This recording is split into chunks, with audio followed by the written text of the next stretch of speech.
Hello dear student, welcome back to nucleus edu centre. चलो आज क्या करने वाले हैं। स्टैंडर्ड 12 चैप्टर नंबर 12 एटम्स, उसमें नीट और एआईपीएमटी के सारे पीवाईक्यूज एक एक करके गिनने वाले हैं। लेकिन हर बार की तरह लेक्चर देखने से पहले पूरे थियरी कॉन्सेप्ट एनसीईआरटी के क्लियर होने चाहिए, सभी न्यूमेरिकल्स क्लियर होने चाहिए, सारे फॉर्मूला दिमाग में सेट होने चाहिए और फिर ये लेक्चर देखने बैठो। लेक्चर देखने की टेक्निक भी क्या रहेगी कि जब भी लेक्चर देखने बैठना है तो जब भी डिस्प्ले पे नया क्वेश्चन आए वीडियो पॉज कर दो, क्वेश्चन को खुद समझो, सोचो और गिनने का ट्राई करो। जो हो जाता है तो फिर आंसर टैली करके आगे बढ़ो। जो नहीं हो रहा है, नहीं बन पा रहा है आपसे, तो फिर उसको वीडियो में देख सकते हो प्ले करके। बरोबर है? तो बिना कोई टाइम लॉस किए आगे बढ़ते हैं। पढ़ो ध्यान से। The ionisation energy of the hydrogen atom is 13.6 eV. The ionisation energy of singly ionised helium atom would be. देखो थियरी में हमने फॉर्मूला क्या पढ़ा था, अरे सॉरी, थियरी में हमने फॉर्मूला क्या पढ़ा था। In hydrogen atoms energy in nth orbit is 13.6 eV upon n square. n is a number of orbit. लेकिन ये हाइड्रोजन की बात हो रही थी, लेकिन जो बोहर मॉडल्स था वो हाइड्रोजनिक एटम्स के लिए भी था। किसके लिए? जिसकी आउटर ऑर्बिट में सिर्फ एक इलेक्ट्रॉन है, तो वो हाइड्रोजन के लिए सही है। हीलियम प्लस मतलब एक बार सिंगल आयोनाइज्ड हीलियम के लिए सही है, डबल आयोनाइज्ड लिथियम के लिए सही है, ट्रिपल आयोनाइज्ड बेरिलियम के लिए सही है। बरोबर है? तो He plus, lithium 2 plus, beryllium 3 plus उसके लिए सही है। तो यहां पर हम एक कॉमन फॉर्मूला लिखना है कोई भी के लिए, तो हम लिख सकते हैं कि भाई En is equal to minus 13.6 eV into Z square upon N square. N number of orbit कौन सी ऑर्डर की है और जेड उसका एटॉमिक नंबर है। तो हमको यहाँ पे पूछा क्या है, हीलियम एटम। भाई हीलियम के लिए हम जेड कितना ले लेंगे, 2 ले लेंगे, और सिंगल आयोनाइज्ड है तो उसका एक इलेक्ट्रॉन उसकी फर्स्ट ऑर्बिट में होगा। तो हम यहाँ पे लिख सकते हैं En is equal to minus 13.6 into Z आपका 2 का स्क्वायर नीचे 1 का स्क्वायर, तो ये आप काउंट करोगे माइनस 13.6 eV इंटू 4, तो ये हो जाएगा माइनस 54.4 ईवी। कहां पर है ऐसा आंसर?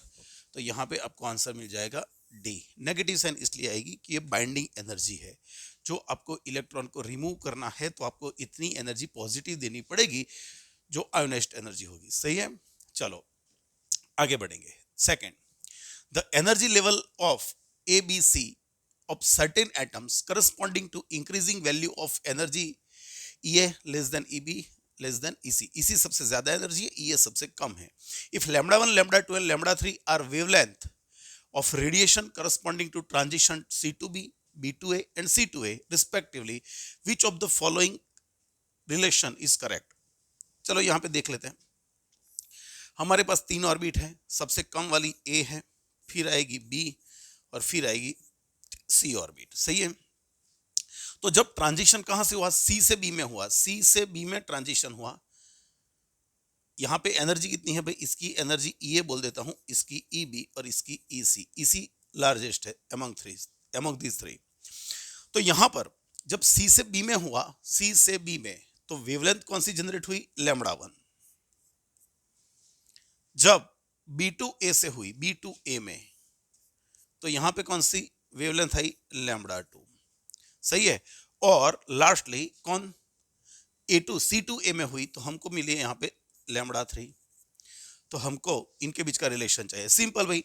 बच्चों देखो, तो सी से जब ए में आएगा, सी से ए में आएगा, तो डेल्टा सी ए मतलब सी और ए के बीच की एनर्जी डिफरेंस वो होगा डेल्टा सी बी के बीच का एनर्जी डिफरेंस और डेल्टा बी ए के बीच का एनर्जी डिफरेंस। तो इसकी जगह पे भाई सी से ए में आएगा तो आप क्या लिख सकते हो, एनर्जी का difference H C upon lambda 3। C से बी में आएगा तो उसके लिए आप लिख सकते हो एच सी अपॉन लैम्बडा 1, और ये हो जाएगा H C upon lambda 2। H C सब में से कट हो गया, तो 1 upon lambda 3 is equal to 1 upon lambda 1 plus 1 upon lambda 2।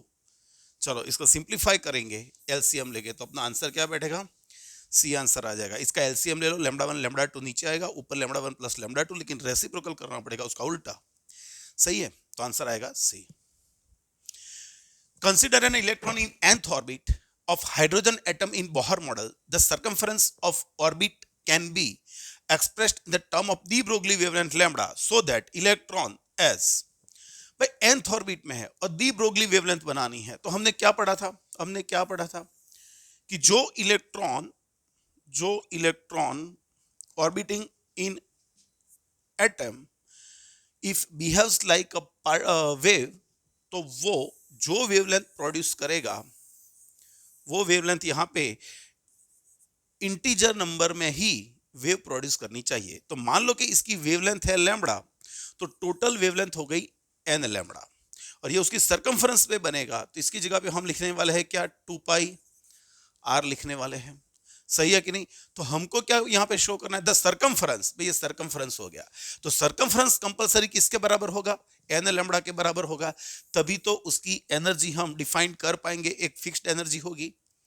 जो यहाँ पर फ्रैक्शनल नंबर में बनेंगे वेव्स, तो उसकी एनर्जी स्टेबल नहीं रहेगी, and that is not possible in ground state. बराबर है? तो हमको यहाँ पर जो भी वेव्स बनाने हैं वो इंटीजर नंबर में ही 1 2 3 के मल्टीपल में ही होने चाहिए।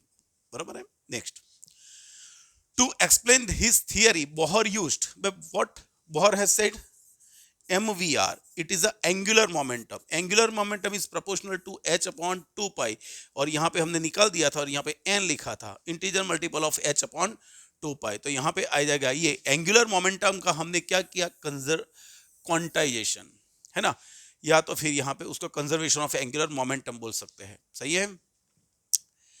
Fifth, the ground state energy of hydrogen atom is this, minus 13.6 eV.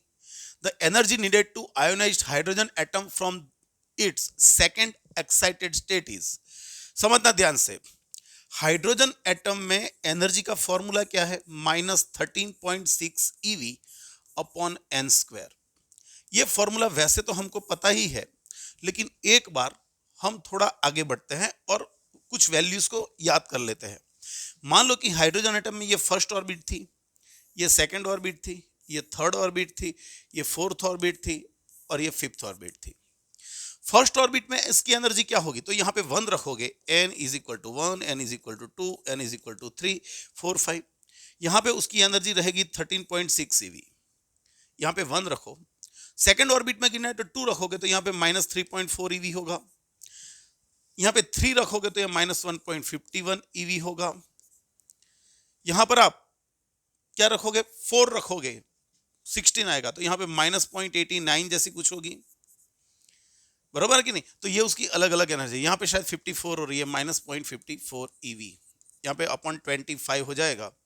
बराबर है? 13, ओके, 54.4 ऐसा कुछ आ रहा है। यहाँ पे एनर्जी है।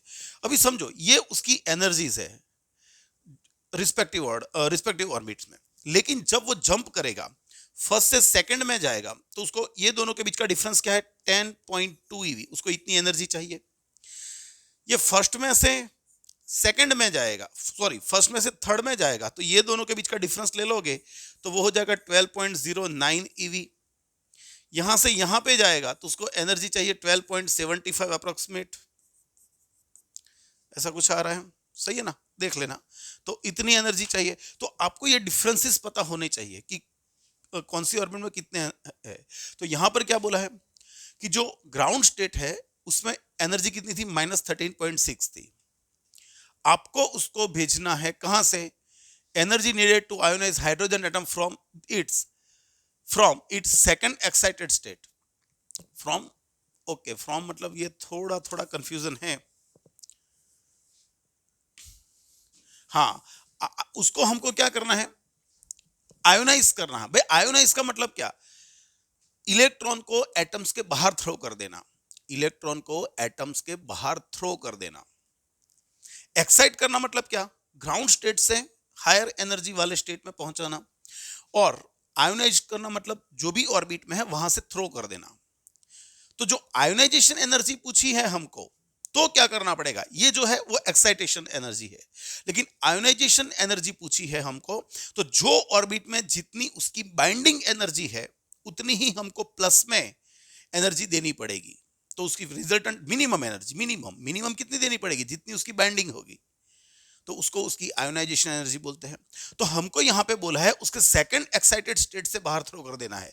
तो उसके सेकंड एक्साइटेड स्टेट तो ग्राउंड स्टेट, सेकंड ऑर्बिट वो फर्स्ट एक्साइटेड हुआ, थर्ड ऑर्बिट वो सेकंड एक्साइटेड हुआ, और यहाँ पे उसकी एनर्जी कितनी है -1.51 eV। और जो यहां से हमको इनफाइनाइट तक थ्रो कर देना है, तो जितनी उसकी एनर्जी है नेगेटिव में उतनी प्लस में देनी पड़ेगी। तो यहां पर आंसर आएगा 1.51 eV। क्लियर हो गया? हाँ, अभी ऐसा बोला होता कि उसको सेकंड एक्साइटेड स्टेट में पहुंचाना है तो कितनी एनर्जी चाहिए, तो इसमें से ये वैल्यू माइनस करेंगे तो आपको 12.09 जैसा कुछ आंसर मिलेगा। लेकिन अभी तो हमको आयोनाइजेशन करना है, तो जो ऑर्बिट में है वहां से बाहर थ्रो कर देना है। जो आपको फर्स्ट ऑर्बिट में से बाहर थ्रो कर देना था, तो इसकी एनर्जी -13.6 है, तो आपको प्लस देनी पड़ेगी। यहां पर से थ्रो कर देना था, आयोनाइज कर लेना था, तो यहां पे +3.4 देनी पड़ती। लेकिन हमको सेकंड एक्साइटेड पूछा है, मतलब थर्ड ऑर्बिट, तो यहां से बाहर थ्रो करने के लिए हमको उतनी ही प्लस में एनर्जी देनी पड़ेगी। Next, in the terms of Bohr radius A0, भाई बोहर रेडियस मतलब हाइड्रोजन एटम में फर्स्ट ऑर्बिट में रेडियस है ना, और वो रेडियस हमको फर्स्ट ऑर्बिट में दी है A0, इसको बोलते हैं Bohr radius. The radius in first orbit of electron in hydrogen atom is called Bohr radius, और वो है A0। The radius of second Bohr orbit of hydrogen atom is given by, हमने relation में पढ़ा है कि भाई radius is proportional to n²।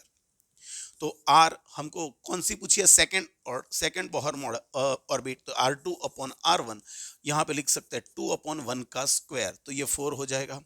तो R2 यहाँ पे डायरेक्ट, ये तो आप डायरेक्ट लिख सकते हैं, इसमें तो पेन चलाने के लिए भी जरूरत नहीं है, तो डायरेक्ट 4A0 आंसर आपका आ ही जाएगा। अरे क्यों नहीं है बच्चों? In the term of Bohr radius A0, the radius of second Bohr orbit of hydrogen atom is given by, यही आएगा 4A0 ही आएगा। सही है कि नहीं? फिर से एक बार देख ले, वैसे तो कोई गलती नहीं है मेरे से। In the term of Bohr radius A0, the radius of second Bohr orbit, मतलब सेकंड ऑर्बिट में देखने जाएंगे तो R प्रोपोर्शनल टू n², ये 2 होगा तो 4A0 आएगा। भाई इसका आंसर आएगा 4A0, इसका आंसर आएगा 4A0। ये आपका आंसर है, अंदर ऐसा है नहीं, आप देख लेना यहाँ पे बराबर।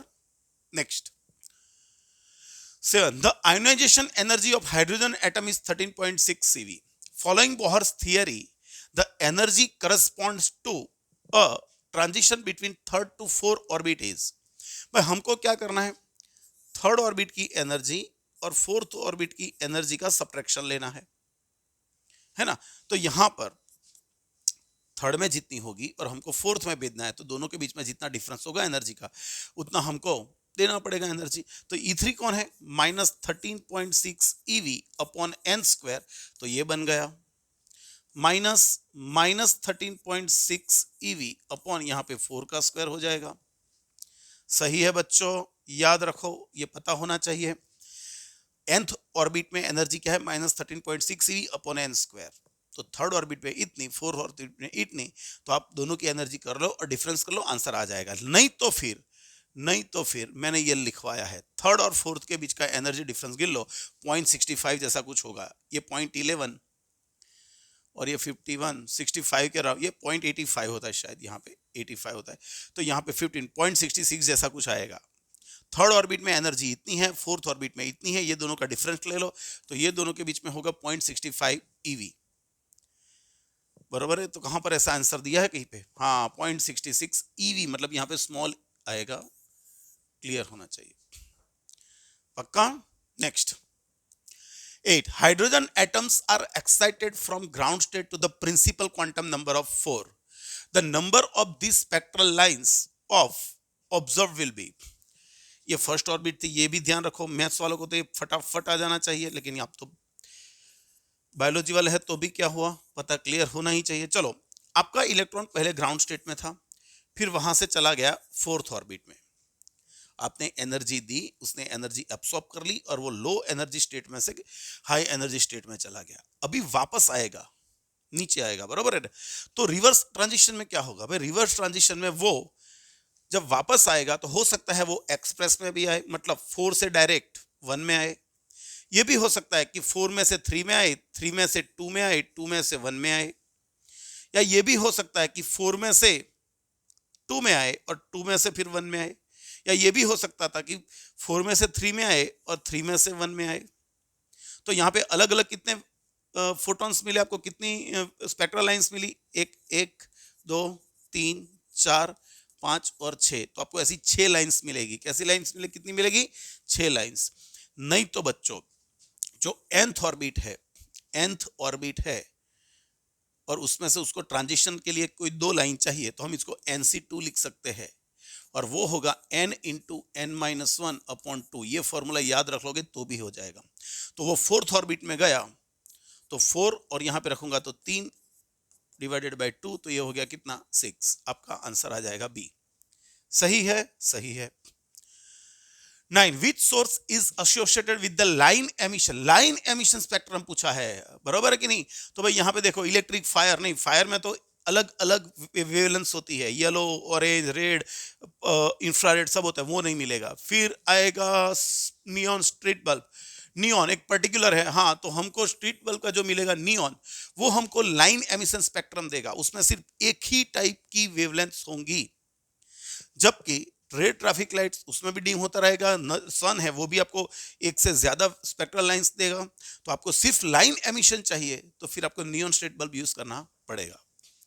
10 in Rutherford's particle scattering experiment, what will be the correct angle for scattering for an impact parameter b is equal to 0? भाई सिंपल, एक बड़े से न्यूक्लियस को जब छोटा सा अल्फा पार्टिकल जाके टकराएगा और इंपैक्ट पैरामीटर मतलब वो सेंटर टू सेंटर जाएगा, यहाँ पे सेंटर लाइन से जाएगा, तो यहाँ से टकरा के वापस आएगा। तो इफ इंपैक्ट पैरामीटर इज 0, उसका एंगल कितना बनेगा? रिफ्लेक्टिंग एंगल क्या होगा? स्कैटरिंग एंगल बोल सकते हो 180 डिग्री, याद रखो। और वो हेड ऑन कॉलिजन करेगा। क्या करेगा? Head on collision.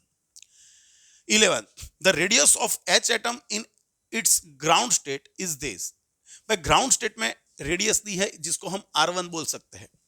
After a collision with an electron it is found to have radius of this much. ये आपको nth ऑर्बिट की रेडियस बोली है। What is the principal quantum number n of the final state of atom? As we know r is proportional to n square, so n proportional to root r भी बोल सकते हो। तो आप लिख सकते हो n पता नहीं है, n कौन सी ऑर्डर पता नहीं है, अपॉन फर्स्ट ऑर्डर में तो n2 upon n1 is equal to, यहाँ पे प्रपोर्शन करेंगे तो r2 अपॉन r1।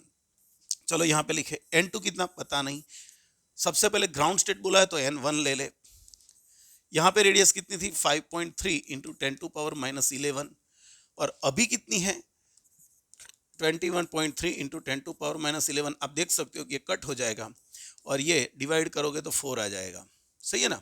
ऑलमोस्ट 2 है यहाँ पे। 5 4 जा 20 और 3 2 जा 12, 3 4 जा 12 और ये आ जाएगा। तो n2 इज इक्वल टू आपको 2 मिल जाएगा। क्या मिल जाएगा? 2। डायरेक्ट यार, नॉलेज बेस्ड क्वेश्चन है तो आप डायरेक्ट कर सकते हो। देख सकते हो कि रेडियस यहाँ पे 4 टाइम्स हुई। रेडियस कितने टाइम्स हुई? जो पहले थी उसकी 4 टाइम्स। और r proportional to n square है, जो रेडियस 4 टाइम्स होगी, रेडियस 4 टाइम्स होगी तो क्वांटम नंबर डबल होगा। मतलब पहले ग्राउंड स्टेट में था तो अभी उसका डबल मतलब सेकेंड ऑर्बिट में होगा। चलो next. When the hydrogen atom is raised from the ground state to an excited state. चलो एनर्जी का फॉर्मूला लिखे। सभी फॉर्मूले आपको पता होने चाहिए कि भाई काइनेटिक एनर्जी का फॉर्मूला था 1/4 pi epsilon 0 E square upon R, याद रखना। पोटेंशियल एनर्जी का फॉर्मूला था, अरे यार यहाँ पे 8 आएगा, यहाँ पे 8 आएगा। पोटेंशियल एनर्जी का फॉर्मूला था 1/4 pi epsilon 0 Z square upon R, और टोटल एनर्जी का फॉर्मूला हमने लिखा था -1/8 pi epsilon 0 Z square upon R. Z मतलब कोई भी एटम के लिए आप ले सकते हो, चलेगा, मतलब हाइड्रोजनिक एटम्स के लिए। तो आप यहां पे देख पाओगे, क्या देख पाओगे बच्चों, कि जो k की वैल्यू है वही आपकी -e की वैल्यू है और पोटेंशियल ये है। यहां पर पहले ये इस क्वेश्चन का आंसर दे देते फिर कंपेयर करवाते हैं। तो आपको क्या बोला है?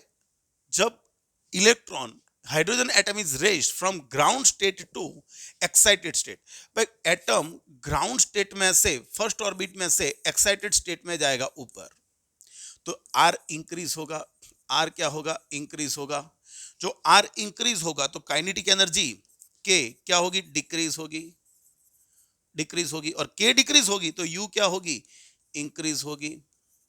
ये डायरेक्ट लॉजिक लगा सकते हो, बरोबर है। तो यहाँ पे आंसर क्या आएगा, you increases and kinetic energy decreases. The potential energy increases and kinetic energy decreases. और इन तीनों के बीच का रिलेशन देख लो तो आपका E कौन है भाई, E है माइनस के, जो K है, E मतलब क्या, टोटल बाइंडिंग एनर्जी, और टोटल बाइंडिंग एनर्जी काइनेटिक की माइनस है और पोटेंशियल जो है उसकी हाफ है। मतलब ये आपको रिलेशन पता होना चाहिए, आगे काम आएगा, बरोबर है। ऐसा ग्रेविटेशन में भी था, जो सैटेलाइट्स थे उनकी टोटल एनर्जी, काइनेटिक एनर्जी जो होती है उसकी नेगेटिव होती है और पोटेंशियल की हाफ होगी। सेम हम मॉडल यहाँ पे अप्लाई कर सकते हैं। यहाँ पे जो इलेक्ट्रॉन है और इलेक्ट्रॉन की काइनेटिक जो है उससे टोटल माइनस में होगी और पोटेंशियल से टोटल एनर्जी हाफ होगी। क्लियर हो गया।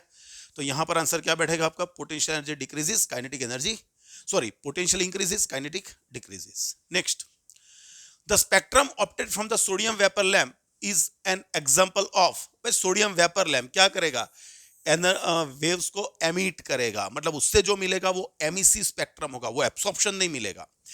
सन का जो स्पेक्ट्रम हम अर्थ पे ले आते हैं वो होगा एब्सॉर्प्शन स्पेक्ट्रम। क्यों, क्योंकि सन जो है वो एक कंटिन्यूअस एनर्जी सोर्स है, कंटिन्यूअस स्पेक्ट्रम हमको ऑफर करता है, लेकिन उसमें से गामा रेज, एक्सरेज वो तो उसी के एटमॉस्फेयर में, फोटोस्फीयर में ही एब्सॉर्ब हो जाता है। जैसे हमारा यहाँ पे एटमॉस्फेयर है, वैसे सन के आजू बाजू फोटोस्फीयर है। तो वहां पर सन हमको गामा से लेके रेडियो तक के सारे वेव्स यहाँ पे भेजता है हमको, लेकिन हम यहाँ पे सिर्फ कौन से ले पाते हैं, जिनकी वेवलेंथ 3000 से ज्यादा है। क्यों, क्योंकि एक्सरे और गामा वो तो सन के फोटोस्फीयर में ही एब्जॉर्ब हो जाएंगे, और जो बचे कुछ थे बाकी के उसमें से अल्ट्रावायलेट भी कहाँ पे, ओजोन लेयर में एब्जॉर्ब हो जाएंगे। तो बचे कौन, विजिबल से आगे वाले। तो हम जब यहाँ पे उसका स्पेक्ट्रम लगाएंगे, बरोबर है, स्क्रीन पे, तो हमको कंटिन्यूस स्पेक्ट्रम नहीं मिलेगा, हमको कुछ मिसिंग लाइंस मिलेगी, और उसको हम बोलेंगे फ्रॉनहोफर लाइंस। क्या बोलेंगे, फ्रॉनहोफर लाइंस। और वो होता है एब्सॉर्प्शन स्पेक्ट्रम, लेकिन वो सन का होगा। यहां पर सोडियम वेपर लैंप पूछा है तो वो एक हमको एमिशन स्पेक्ट्रम देगा।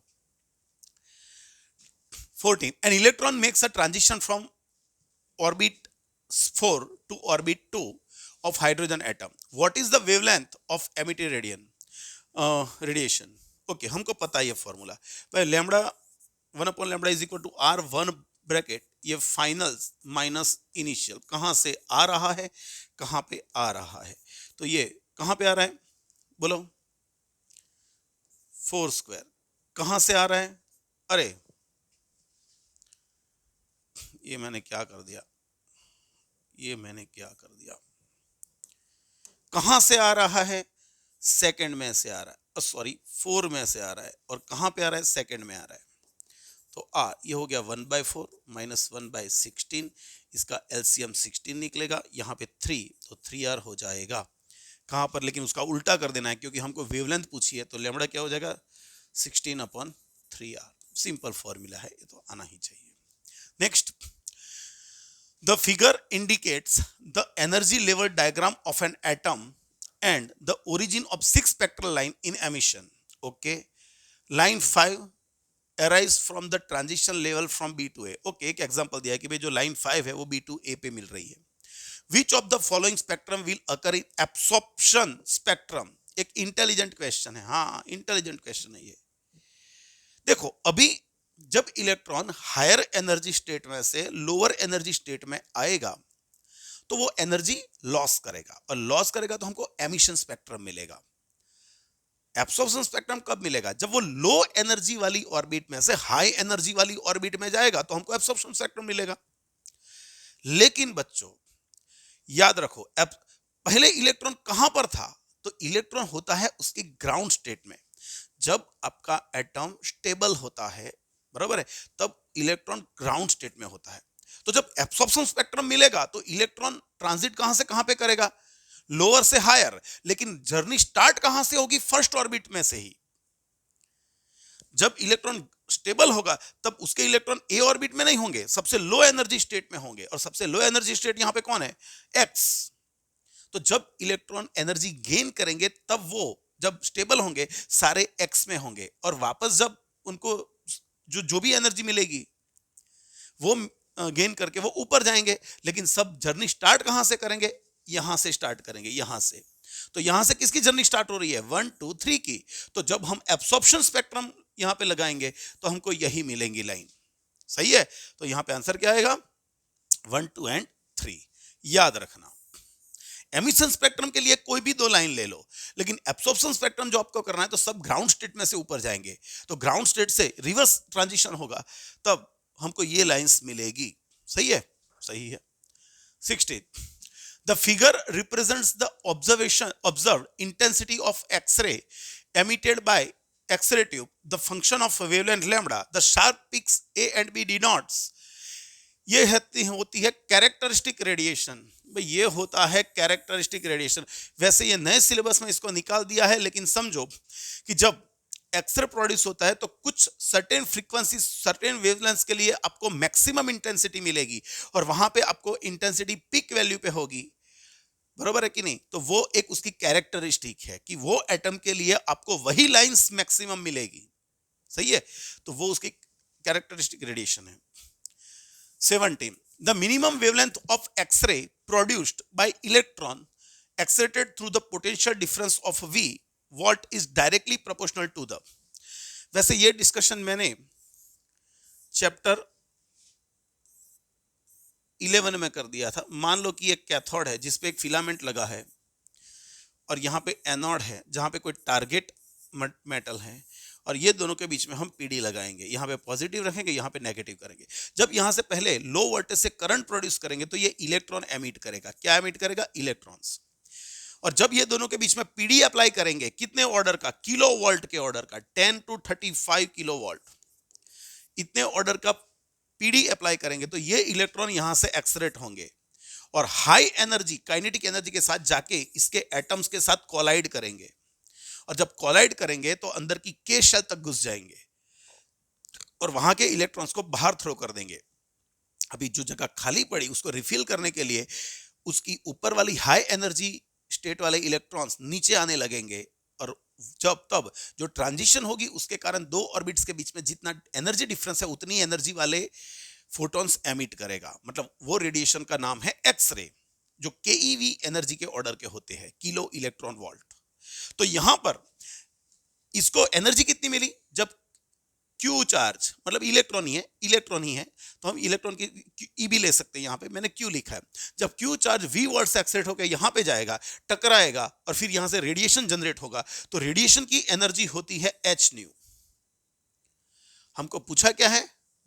The minimum wavelength. ओके, तो यहां पे लिख सकते हैं, इसकी एनर्जी क्या लिख सकते हैं? H C upon lambda. और वो किसके बराबर होगी? वो इस एनर्जी के बराबर होगी जितनी इलेक्ट्रॉन की एनर्जी होगी वो, क्योंकि यहां पे जो कॉलिजन होगी वो इलास्टिक होगी, है ना। तो यहां पर और नहीं भी हो सकती है, वन डायमेंशनल, टू डायमेंशनल भी हो सकती है, लेकिन जो एनर्जी होगी वो वी के प्रोपोर्शन में होगी। तो हम यहां पे लिख सकते हैं कि lambda is proportional to 1 upon V. देखो इनवर्स प्रोपोर्शन में है, तो यहां पे आंसर क्या आ जाएगा? Lambda proportional to 1 upon V. Next 18, the energy of hydrogen atom in its ground state is minus 13.6.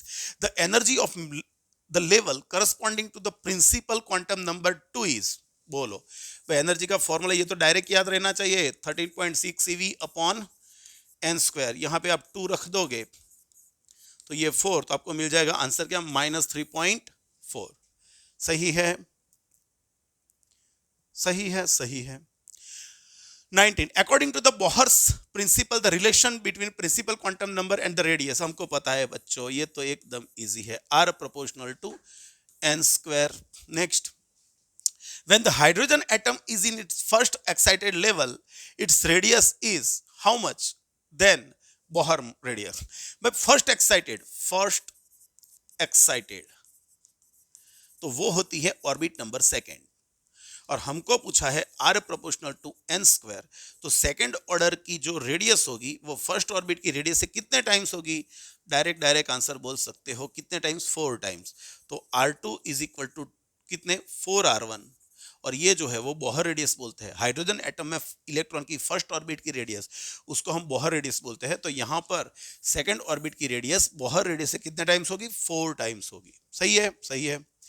21 in the Bohr model of hydrogen atom, इतना सेव कर ले, पहले इतना पहले सेव कर ले।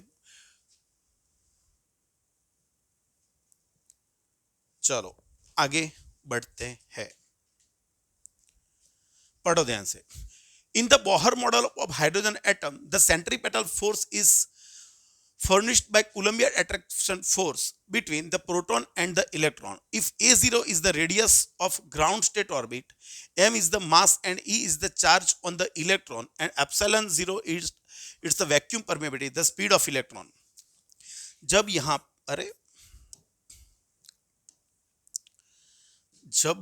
पर कौन था? न्यूक्लियस है ना, उसमें चार्ज होगा Ze, इलेक्ट्रॉन यहाँ पे घूम रहा है, तो यहाँ पे रेडियस कितनी है r, और इलेक्ट्रॉन आपका घूम रहा है। तो इलेक्ट्रॉन को कौन सा फोर्स चाहिए? सेंट्रीपेटल फोर्स चाहिए, mv²/r, and this force is provided by electric force, और उसका नाम है 1/4πε0।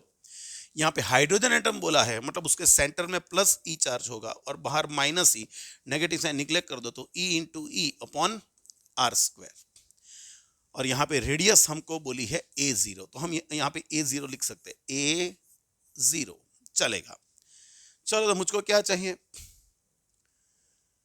हमको चाहे स्पीड चाहिए। ओके, सिर्फ सब्जेक्ट बनाना है बच्चों हमको, तो सिर्फ तो v² क्या हो जाएगा? स्क्वायर, इसको A0 बोल दे, इसको क्या बोल दे? A0 बोल दे, क्योंकि रेडियस A0 बराबर होगी। चलो इसको निकाल देता हूं मैं, तो स्क्वायर नीचे क्या हो जाएगा? 4πε0 m × A0, है ना, इतना निकल जाएगा, ये रह जाएगा। यहाँ पे सिर्फ कौन निकलेगा? एक A0 निकल जाएगा, तो यहाँ पे निकल गया, m नीचे ले आ a, इसका स्क्वायर रूट ले लो बच्चों, इसका स्क्वायर रूट ले लोगे तो कहाँ पर है ऐसा आंसर? तो आप सीधा साधा देख सकते हो कि ये आंसर हमको दिख रहा है कहाँ पे? तो ये आंसर हमको C में दिख रहा है। कहाँ पे दिख रहा है? C में। 22 who discovered mass of an electron from the experiment measured of the electric charge? तो भाई मास हमको किसने फाइंड करवाया था? वैसे देखने जाएंगे तो रुदरफोर्ड ने करवाया था। थॉमसन ने तो हमको E/m दिया था, जो स्पेसिफिक चार्ज था, स्पेसिफिक चार्ज था, ratio of charge to mass ratio for electron, लेकिन उसको यूज करके सही में जो फाइंड किया है मास, तो वो मिलिकान ने किया था। Using which experiment? Oil drop experiment, जो उसको उसने इलेक्ट्रिक फील्ड अप्लाई करके बीच में स्टेबल रखा था। 23 when electron does transition from n is equal to 4 to 2, then emitted line spectrum will be, भाई हमको पता है जब ये फर्स्ट ऑर्बिट, ये सेकंड ऑर्बिट, ये थर्ड ऑर्बिट, ये फोर्थ ऑर्बिट, आगे भी आएंगी फिफ्थ ऑर्बिट, तो समझो कोई भी nth ऑर्बिट में से 1 में जाएगा तो वो कौन सी सीरीज होती है? इसको हम बोलते हैं लाइमन सीरीज। कौन सी? Lyman series. कोई भी ऑर्बिट में से सेकंड ऑर्बिट में जाएगा, मतलब हायर ऑर्डर से, तो वो बामर होगी। फिर 3 में आएगा तो उसको हम पाश्चन बोलते हैं, फोर्थ में आएगा तो उसको हम ब्रैकेट सीरीज बोलते हैं, और फिफ्थ में आएगा तो उसको हम पिफर्ड सीरीज बोलते हैं, फंड सीरीज। सही है। और ऑर्डर जो एक के डिफरेंस से ट्रांजिशन होगा, एक ऑर्बिट के डिफरेंस से, मतलब चलो सेकंड में आना है, सेकंड ऑर्बिट में उसको आना है, लेकिन कहां से? थर्ड ऑर्बिट में से। जो थर्ड में से सेकंड में आया, मतलब एक के डिफरेंस से आया तो फर्स्ट लाइन, 2 के डिफरेंस से आया तो सेकंड लाइन, 3 के डिफरेंस से आया तो थर्ड लाइन। तो यहां पर सबसे पहले डिसाइड कर लेते हैं कहां पर आ रहा है। सेकंड ऑर्बिट में आ रहा है, सेकंड ऑर्बिट आया मतलब क्लियर हो गया, बामर सीरीज। सेकंड ऑर्बिट आया मतलब बामर सीरीज। कितने डिफरेंस से आ रहा है? फोर्थ ऑर्बिट में से सेकंड ऑर्बिट में आ रहा है, मतलब डिफरेंस 2 का हुआ, मतलब सेकंड लाइन ऑफ बामर सीरीज। कहां पर ऐसा? उसको आप बीटा लाइन भी बोल सकते हो। तो कहां पर ऐसा? Second line of बामर series. सही है बच्चों, सही है। नेक्स्ट, आगे बढ़ो बच्चों। The maximum frequency of emission is obtained from the transition. Maximum energy तो हमको पता है कि जितना न्यूक्लियस के सबसे नजदीक जाएगा उतनी एनर्जी ज्यादा होगी, और एनर्जी जितनी ज्यादा होगी फ्रीक्वेंसी उतनी ज्यादा और वेवलेंथ उतनी कम। तो आपको मैक्सिमम फ्रीक्वेंसी पूछा है, तो एनर्जी मैक्सिमम लेनी है। मिनिमम फ्रीक्वेंसी पूछा है तो एनर्जी डिफरेंस मिनिमम होना चाहिए। वेवलेंथ मैक्सिमम पूछी है, वेवलेंथ मैक्सिमम, तो वेवलेंथ जो मैक्सिमम होगी तो एनर्जी डिफरेंस मिनिमम होगा। वहां पे आपको उल्टा सोचना है। तो अभी तो फिलहाल हमको मैक्सिमम फ्रीक्वेंसी बोला है, मैक्सिमम फ्रीक्वेंसी मतलब मैक्सिमम एनर्जी का डिफरेंस होना चाहिए। तो हम बोल, और पूछा क्या है, एमिशन स्पेक्ट्रम पूछा। एमिशन, एमिशन है मतलब हायर ऑर्डर से, हायर ऑर्बिट में से लोअर ऑर्बिट में आएगा। सही है, तो ये दोनों तो, ये तो वैसे ही कैंसिल हो गया, ये दोनों तो वैसे ही कैंसिल हो गए। क्यों? क्योंकि ये तो लोअर से हायर में जा रहा है, एमिशन है तो हायर से लोअर में आएंगे। अभी ये दोनों में डिसाइड करना है। तो भाई हमको पता है, देखो सेकंड से फर्स्ट में आएगा ना तो वो एनर्जी कितनी लॉस करेगा, 10.2 ईवी। और 6 से यहां पे आएगा तो इससे तो कम ही करेगा। लेकिन मान लो कि वो इंफिनिटी से भी 2 में आता ना तो 3.4 ही लॉस करता। तो देखो इंफिनिटी से 2 में आए, उससे ज्यादा एनर्जी वो 2 से 1 में आने के लिए लॉस करता है। तो ऑब्वियसली हमको मैक्सिमम यहां पे मिलेगी। तो हमको इसके लिए एक रूल अप्लाई करना है। कौन ज्यादा एमिशन करेगा, तो कौन न्यूक्लियस के सबसे क्लोज जा रहा है, जो न्यूक्लियस के सबसे क्लोज जा रहा है वो एनर्जी सबसे ज्यादा लॉस करेगा। एक एग्जांपल दे देता हूं कि मान लो कि एक पार्टिकल आ रहा है इंफिनिटी से 2 में आ रहा है, और एक आ रहा है, एक मिनट इसको थोड़ा ये करते हैं कि भाई एक 10th ऑर्बिट में से 2 में आ रहा है और एक सेकंड ऑर्बिट से 1 में आ रहा है। तो ऑब्वियसली एक क्लोज आया, देखा न्यूक्लियस के फर्स्ट ऑर्बिट में आया, और फर्स्ट ऑर्बिट सबसे क्लोज होती है तो उसकी एनर्जी सबसे ज्यादा होगी, फ्रीक्वेंसी सबसे ज्यादा होगी, वेवलेंथ सबसे कम होगी। लेकिन आपको ऐसा ऑप्शन दिया है कि चलो ये 8 से 2 में आया और ये 9 से 2 में आया, तो अभी आप देखो ये 8 में से 2 में आ रहा है, एक 9 में से 2 आ रहा है, मतलब दोनों न्यूक्लियस के सेम क्लोज आ रहा है सेकंड ऑर्बिट में। तो फिर आपको डिफरेंस देखना है, तो फिर आपको डिफरेंस देखना है किसका डिफरेंस ज्यादा है, इसका। तो ऑब्वियसली इसकी एनर्जी भी क्या होगी बच्चों, ज्यादा होगी। सही है, सही है, इसकी एनर्जी ज्यादा होगी। तो आपको फिलहाल आंसर क्या आएगा, 2 to 1। 25 the energy of hydrogen atom in nth orbit is En. Okay, then energy in nth orbit of single ionized helium atom by energy is proportional to z square upon n square. Hydrogen हो या helium हो single ionise, तो दोनों के लिए stable state कौन सा होगा, 1। तो फिर रह जाएगा E proportional to Z square, और हीलियम का Z डबल होता है, double 2, Z is equal to 2, तो यहां पे करेंगे तो 4 टाइम्स मिलेगा, तो उसकी एनर्जी जो होगी वो 4 टाइम्स होगी। या तो फिर आप लिख सकते हो कि EHE upon EH is equal to, यहां पे लिख सकते हैं ZHE अपॉन ZH का स्क्वायर, तो ये हो जाएगा 2 अपॉन 1 का स्क्वायर, तो ये हो गया 4। कहां पर है A। 26 in which of the following system will the radius of the first orbit n is equal to 1 will be minimum। E is sorry अभी रेडियस पूछा है, तो radius is proportional to, formula याद रखो, n स्क्वायर अपॉन z। सबके लिए n1 बोला है, जो n1 लेना है तो r is proportional to 1 upon z हो जाएगा। तो भाई जिसका z मिनिमम होगा, हमको रेडियस क्या चाहिए, मिनिमम। भाई रेडियस मिनिमम चाहिए, रेडियस मिनिमम चाहिए, तो ये आपको मैक्सिमम करना पड़ेगा। जिसका एटॉमिक नंबर सबसे मैक्सिमम होगा, जिसका एटॉमिक नंबर सबसे मैक्सिमम होगा उसका रेडियस सबसे मिनिमम होगा। तो हाइड्रोजन के लिए भाई z क्या होगा, 1। डबल आयोनाइज्ड लिथियम z यहाँ पे 3 हो रहा है, यहाँ पे सिंगल आयोनाइज्ड हीलियम z आपका 2 हो रहा है यहाँ पे, और ड्यूटेरियम वो तो z 1 ही है, तो यहाँ पर कहाँ पे बना, z is equal to 3 maximum होना चाहिए, तो डबल आयोनाइज्ड लिथियम में होगा। सही है, सही है। Next, the Bohr model of atom predicts same emission spectra for all time of atom. गलत बात भाई, हर एक एटम का एक कैरेक्टरिस्टिक स्पेक्ट्रम होगा जो उसी के लिए मिलेगा, किसी और के लिए, कोई और एटम के लिए नहीं मिलेगा। डिफरेंट एटम्स के स्पेक्ट्रम डिफरेंट होंगे। Assume angular momentum of electron is quantized. हाँ ये सही है भाई, बोहर मॉडल क्या शो करता है कि उसका एंगुलर मोमेंटम क्या है, quantized, mvr is equal to nh upon 2 pi. 28 energy E of hydrogen atom with principal quantum number n is this, हमको पता ही है।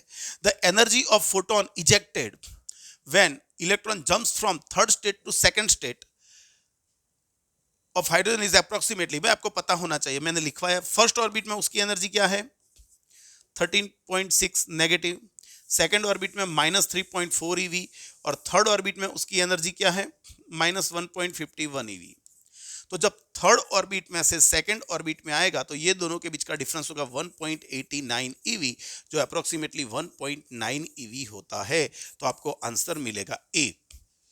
जो आपको ये नहीं पता है तो आपको एनर्जी डिफरेंस लेना है कि भाई थर्ड एंड सेकेंड ऑर्डर की एनर्जी माइनस थर्ड ऑर्डर की एनर्जी, और उसका मॉड्यूलस ले लो, क्योंकि नेगेटिव नहीं लेना है हमको, पॉजिटिव लेना है।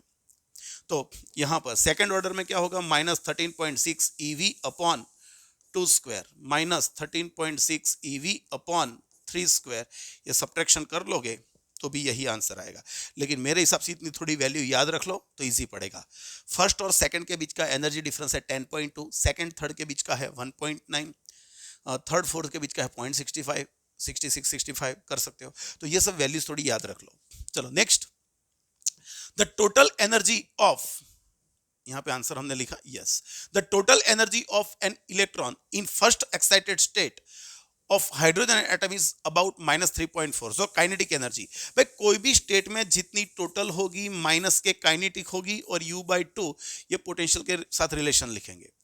हमको यहाँ पे दी है उसकी टोटल एनर्जी और काइनेटिक पूछी है, भाई काइनेटिक हो जाएगा -E, तो माइनस, और E आपके पास है -3.4, तो यहाँ पे प्लस कर लोगे तो आपको आंसर क्या मिलेगा 3.4 EV।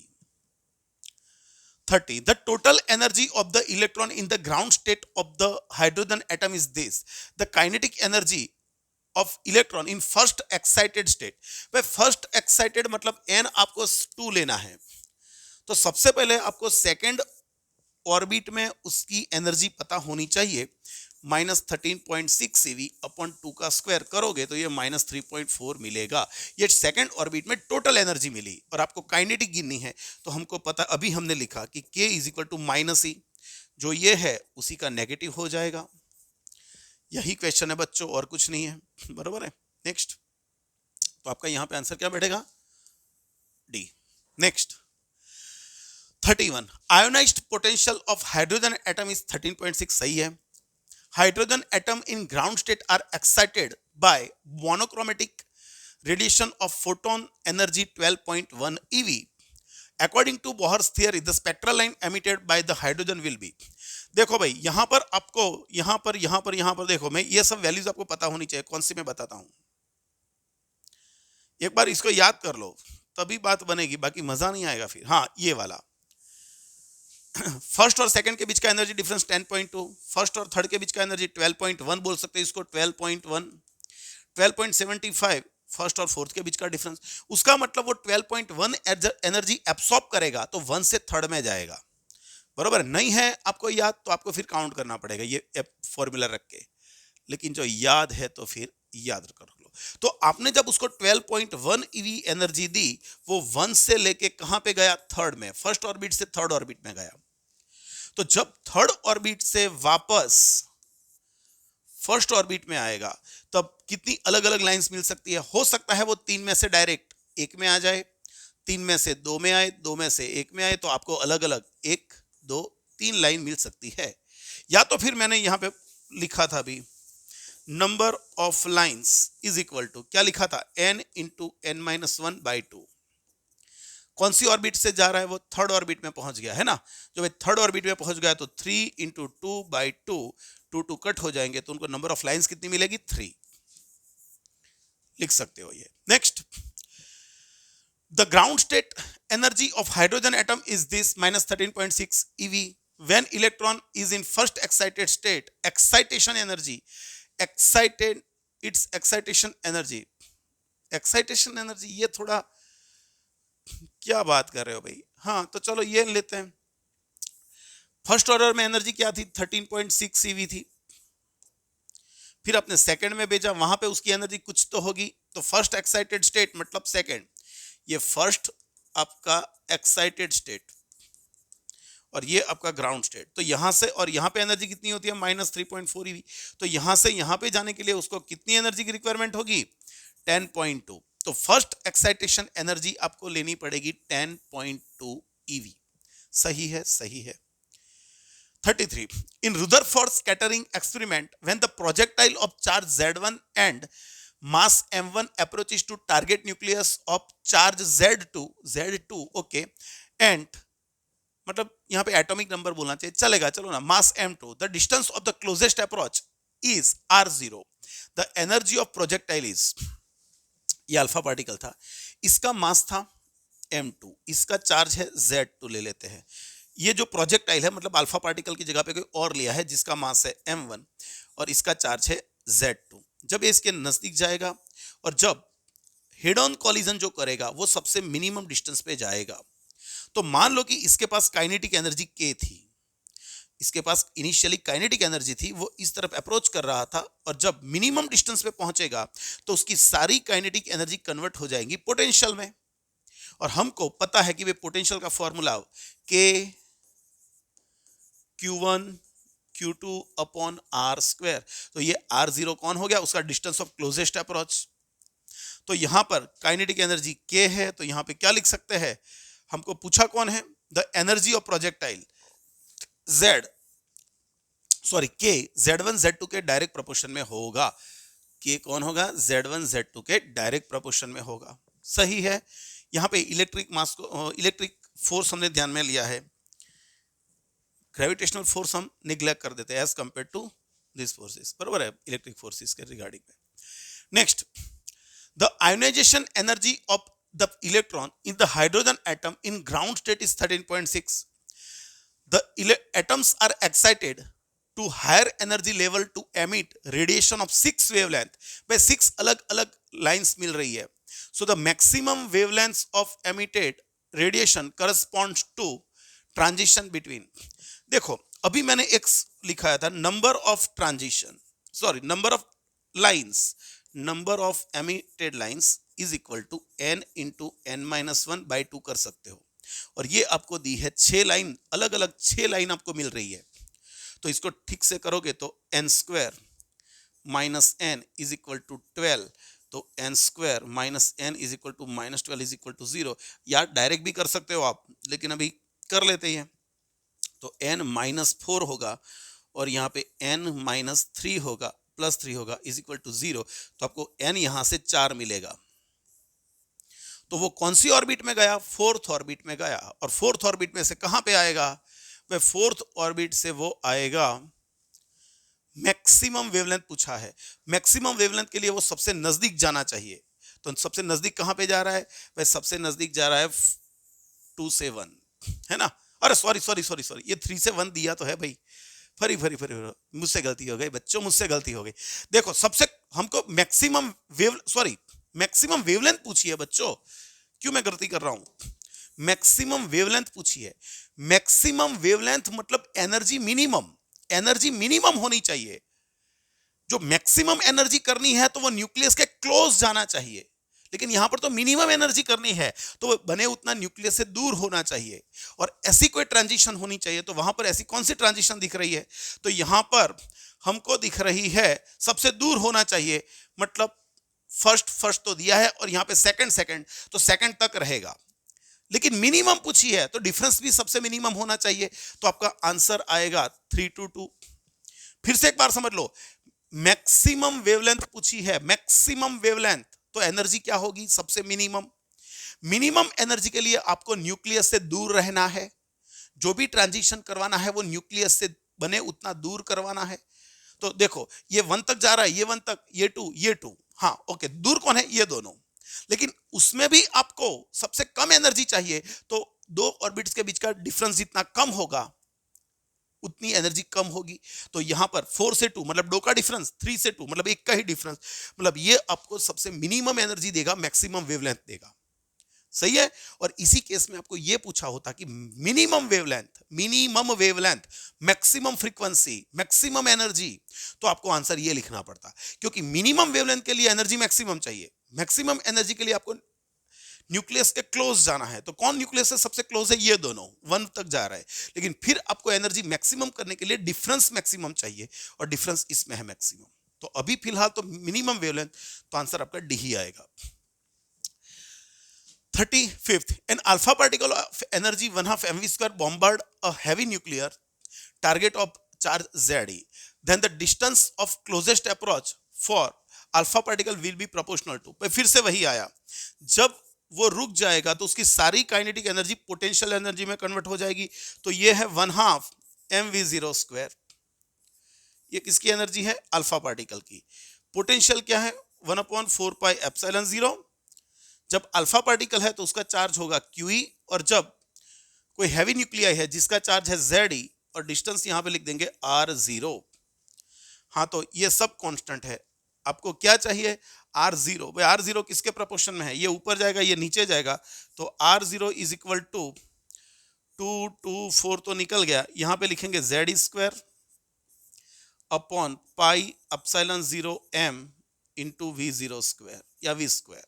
तो आप देख सकते हो distance of closest approach proportional to z नहीं है, यहां पर m, तो आपको आंसर मिलेगा C वाला। सही है? सही है। 36. The energy of the hydrogen atom in the ground state is minus 13.6 eV. The energy of He plus in first excited state will be. चलो फिर से, कोई भी हाइड्रोजेनिक एटम्स उसकी nth ऑर्डर की एनर्जी क्या होती है? 13.6 eV into Z square upon N square. अभी हाइड्रोजन की बात हो रही है तो यहां पे दोनों 1 लेंगे और स्टेबल ऑर्बिट में, ग्राउंड स्टेट में। लेकिन यहां पे बात हो रही है हीलियम की, तो हीलियम के लिए हम हीलियम प्लस की बात हो रही है तो जेड हम 2 लेंगे, और फर्स्ट एक्साइटेड बोला है तो एन भी आपका 2 होगा, दोनों 2 होंगे। अभी ग्राउंड स्टेट बोला होता तो He प्लस का एक इलेक्ट्रॉन जो बचेगा वो उसके ग्राउंड स्टेट फर्स्ट ऑर्बिट में होगा। लेकिन यहां पर क्या बोला है? फर्स्ट एक्साइटेड स्टेट, मतलब एन आपका 2 होगा, तो यहां पे दोनों 2 हो जाएंगे तो निकल जाएगा, तो एनर्जी आपको यही मिलेगी माइनस 13.6 eV। कहां पर है answer? Minus 13.6 eV। 37. Out of the following, which one is not possible energy for photon to be emitted by hydrogen atom according to Bohr's model? याद रखो, बोहर मॉडल हमको क्या शो करता है? एनर्जी भी क्वांटाइज्ड है, एंगुलर मोमेंटम भी quantized है। तो जो दो ऑर्बिट्स में इलेक्ट्रॉन ट्रांजिट कर रहा है, फिर वो लोअर से हायर हो, हायर से लोअर हो, तो उनके बीच का जितना एनर्जी डिफरेंस है उतनी एनर्जी वाले फोटोन ही वो या तो एब्सॉर्ब करेगा या तो एमिट करेगा। तो हमको जो हमारे लिए नॉन डिफरेंसेस है वो कौन कौन से थे? तो फर्स्ट से सेकंड में जाएगा तो 10.2, फर्स्ट से 3 में जाएगा तो 12.09, फर्स्ट से थर्ड में जाएगा तो 12.4, फोर्थ में जाएगा तो 12.75, सेकंड से थर्ड में जाएगा 1.89। वो सब हमने पढ़ा हुआ है। तो यहां पर भी एक बात देख लेते हैं, देखो कौन कौन से यहां पे पॉसिबल नहीं है। ये मैंने नीचे आंसर भी है ही यहां पे, लेकिन देख लेते हैं। देखो 1.9 डिफरेंस बन रहा है, भाई ये दोनों के बीच का डिफरेंस लोगे ना तो ये 1.9 ईवी बन रहा है, ये दोनों के बीच का डिफरेंस वो बनेगा। 13.6 फर्स्ट से इनफाइनाइट में चला जाएगा तो भी ये एनर्जी भी मिलेगी, तो ये भी मिलेगा, ये भी मिलेगा। 0.65 ये दोनों के बीच का डिफरेंस ले लोगे, कौन सा? ये दोनों के बीच का डिफरेंस, तो वो भी 0.65 ईवी है, तो ये भी पॉसिबल है। लेकिन 11.1, भाई 11.1 जो है वो आपको अलाउड एनर्जी लेवल्स नहीं है डिफरेंस, तो आपको वो वेव्स, वो फोटॉन्स की एनर्जी कभी नहीं मिलेगी, बरोबर है, याद रखो। 38. An electron in the hydrogen atom jumps from excited state and to the ground state. The wavelength so emitted illuminate a photosensitive material having work function 2.75 eV. If the stopping potential of the photo electron is 10 volt, then the value of n is simple बच्चों कितना मिलेगा? 4। बरोबर है, पता नहीं है तो चलो कर लेते हैं। तो यहां पे क्या बोला है कि हाइड्रोजन जो था उसमें कोई nth ऑर्बिट में से जब इलेक्ट्रॉन अंदर आया और फिर उससे जो रेडिएशन गया वो किसी सरफेस पे इंसिडेंट करवाया, तो यहां से एनर्जी आई E, जो इसका वर्क फंक्शन होगा तो आपको स्टॉपिंग पोटेंशियल मिलता था E-5। ओके, स्टॉपिंग पोटेंशियल हमको क्या मिला? 10 eV। E हमको पता नहीं है, माइनस वर्क फंक्शन था 2.75, तो उसका मतलब ये हो गया यारो कि ये 12.75 eV एनर्जी यहां से आती होगी। सिंपल है। तो इंसिडेंट एनर्जी है फोटो इलेक्ट्रिक सरफेस पे, वो कितनी है 12.75। तो उसका मतलब ये हो गया कि जब इलेक्ट्रॉन ने ट्रांजिट किया यहां से यहां तक, तो उसने जो एनर्जी एमिट की वो 12.75 ईवी है। और वो कहां पर है तो आपको फाइंड करना है, तो आप ये फॉर्मूला भी अप्लाई कर सकते हो 13.6 वाला अपॉन एन स्क्वायर। या तो आपको वैल्यूज याद होनी चाहिए, फर्स्ट और सेकंड के बीच का डिफरेंस 10.2, 12.09, और फर्स्ट और फोर्थ के बीच का डिफरेंस 12.75। तो वो कहां से आया होगा, फोर्थ ऑर्बिट में से आया होगा। सही है। नहीं तो आप फॉर्मूला लिख सकते हो कैसे, तो भाई एनर्जी का difference delta E is equal to हम लिख सकते हैं क्या 13.6 ईवी फाइनल एनर्जी कौन सी है, तो एन स्क्वायर में से आ रहा है, और इनिशियल ले लो तो कितना 13.6 ईवी अपॉन ग्राउंड स्टेट में से आ रहा है, और ये एनर्जी आप ले सकते हो कितनी 12.75, है ना। लेकिन ये नेगेटिव हो जाएगा, माइनस माइनस प्लस हो जाएगा, फिर नेगेटिव साइन निकले कर देना। तो ये आप 12.75 कर लो, इसको ऑपोजिट लाओ और एन स्क्वायर फाइंड करो तो हो जाएगा। लेकिन एक कैलकुलेटिव मेथड में क्यों पढ़ना, इस चैप्टर में सिर्फ इतना ही याद रखना है कि कोई जो अलग अलग डिफरेंट ऑर्बिट्स है हाइड्रोजन की, उसमें एनर्जीज क्या है इतना याद रख लोगे तो काम एकदम इजी हो जाएगा। बरोबर है। Next 39, the wavelength of first line of Lyman series for hydrogen atom is equal to that of second line of Palmer series for hydrogen like atoms like ion atomic number Z of hydrogen like ion is। अरे क्या बात कर रहे हैं बच्चों, देखते हैं क्या है। चलो फिर से एक बार थोड़ा देख लेते हैं। The wavelength of first line of Lyman series, okay, hydrogen atom के लिए लाइमन सीरीज की जो लाइन है वो हाइड्रोजन एटम के लिए लेनी है। कौन सी लाइन, फर्स्ट लाइन, मतलब वो ट्रांजिशन करेगा 2 से 1 में, और ये जो लाइन है वो हाइड्रोजन के लिए है। लेकिन यही लाइन किसके बराबर है, लैम्ब्डा बामर सीरीज की सेकंड लाइन, लेकिन हाइड्रोजन के लिए नहीं, कोई अलग एलिमेंट है, कोई अलग एलिमेंट जिसका लैम्ब्डा, जिसका एटॉमिक नंबर Z है, और ये दोनों इक्वल है। और हाइड्रोजन में हमको जो सेकंड लाइन लेनी है तो यहां से 4 से 2 में आएगा। हाइड्रोजन एलिमेंट में सेकंड लाइन मतलब, अब बामर सीरीज में सेकंड लाइन मतलब 2 का डिफरेंस, बामर सीरीज मतलब 2 में आना है, सेकंड ऑर्बिट में ट्रांजिट करना है। कहां से, तो सेकंड लाइन है तो दो के डिफरेंस से, मतलब 4 से 2 में जाना है। तो ये दोनों वेवलेंथ सेम है। तो चलो हम लिख लेते हैं यहाँ पे भाई 1 अपॉन लाइमन और 1 अपॉन क्या हो जाएगा बामर, लैम्ब्डा बामर। यहां पर तो हाइड्रोजन है तो फॉर्मूला लिखेंगे R 1 upon 1 square minus 1 upon 2 square, क्योंकि फर्स्ट लाइन है। यहां पर क्या लिखेंगे R, और यहां पे Z स्क्वायर लिखना पड़ेगा क्योंकि यहां पे हाइड्रोजन नहीं है, हाइड्रोजन लाइक एलिमेंट है जिसका एटॉमिक नंबर Z है, आयन है। और यहां पर लिखेंगे तो 1 upon 2 square minus 1 upon 4 square, ये आएगा। सही है। चलो देख लेते हैं, आर आर गया, ये हो जाएगा 1 माइनस 1/4, तो ये 3/4 हो गया। यहाँ पे 1 माइनस 1/4 हो गया। यहाँ पे Z स्क्वायर लिखेंगे और यहाँ पे हो जाएगा क्या बच्चों, यहाँ पे हो जाएगा 1/4, 1/4 माइनस 1/16, तो ये हो जाएगा 3/16। कितना, 3/16, 3 कैंसिल हो गए।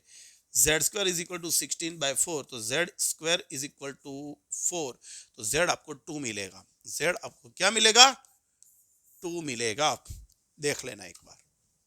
Next 40, electron in hydrogen atom first jumps from third excited state to second excited state and then from second excited state to first excited state. The ratio of wavelength lambda 1 and lambda 2 emitted in two case. चलो पहले case में lambda 1 कब मिलेगा, R into कहां से कहां पे आया, थर्ड से सेकंड में आया। तो आप इसको कर लोगे तो ये आपका हो जाएगा 5R/36।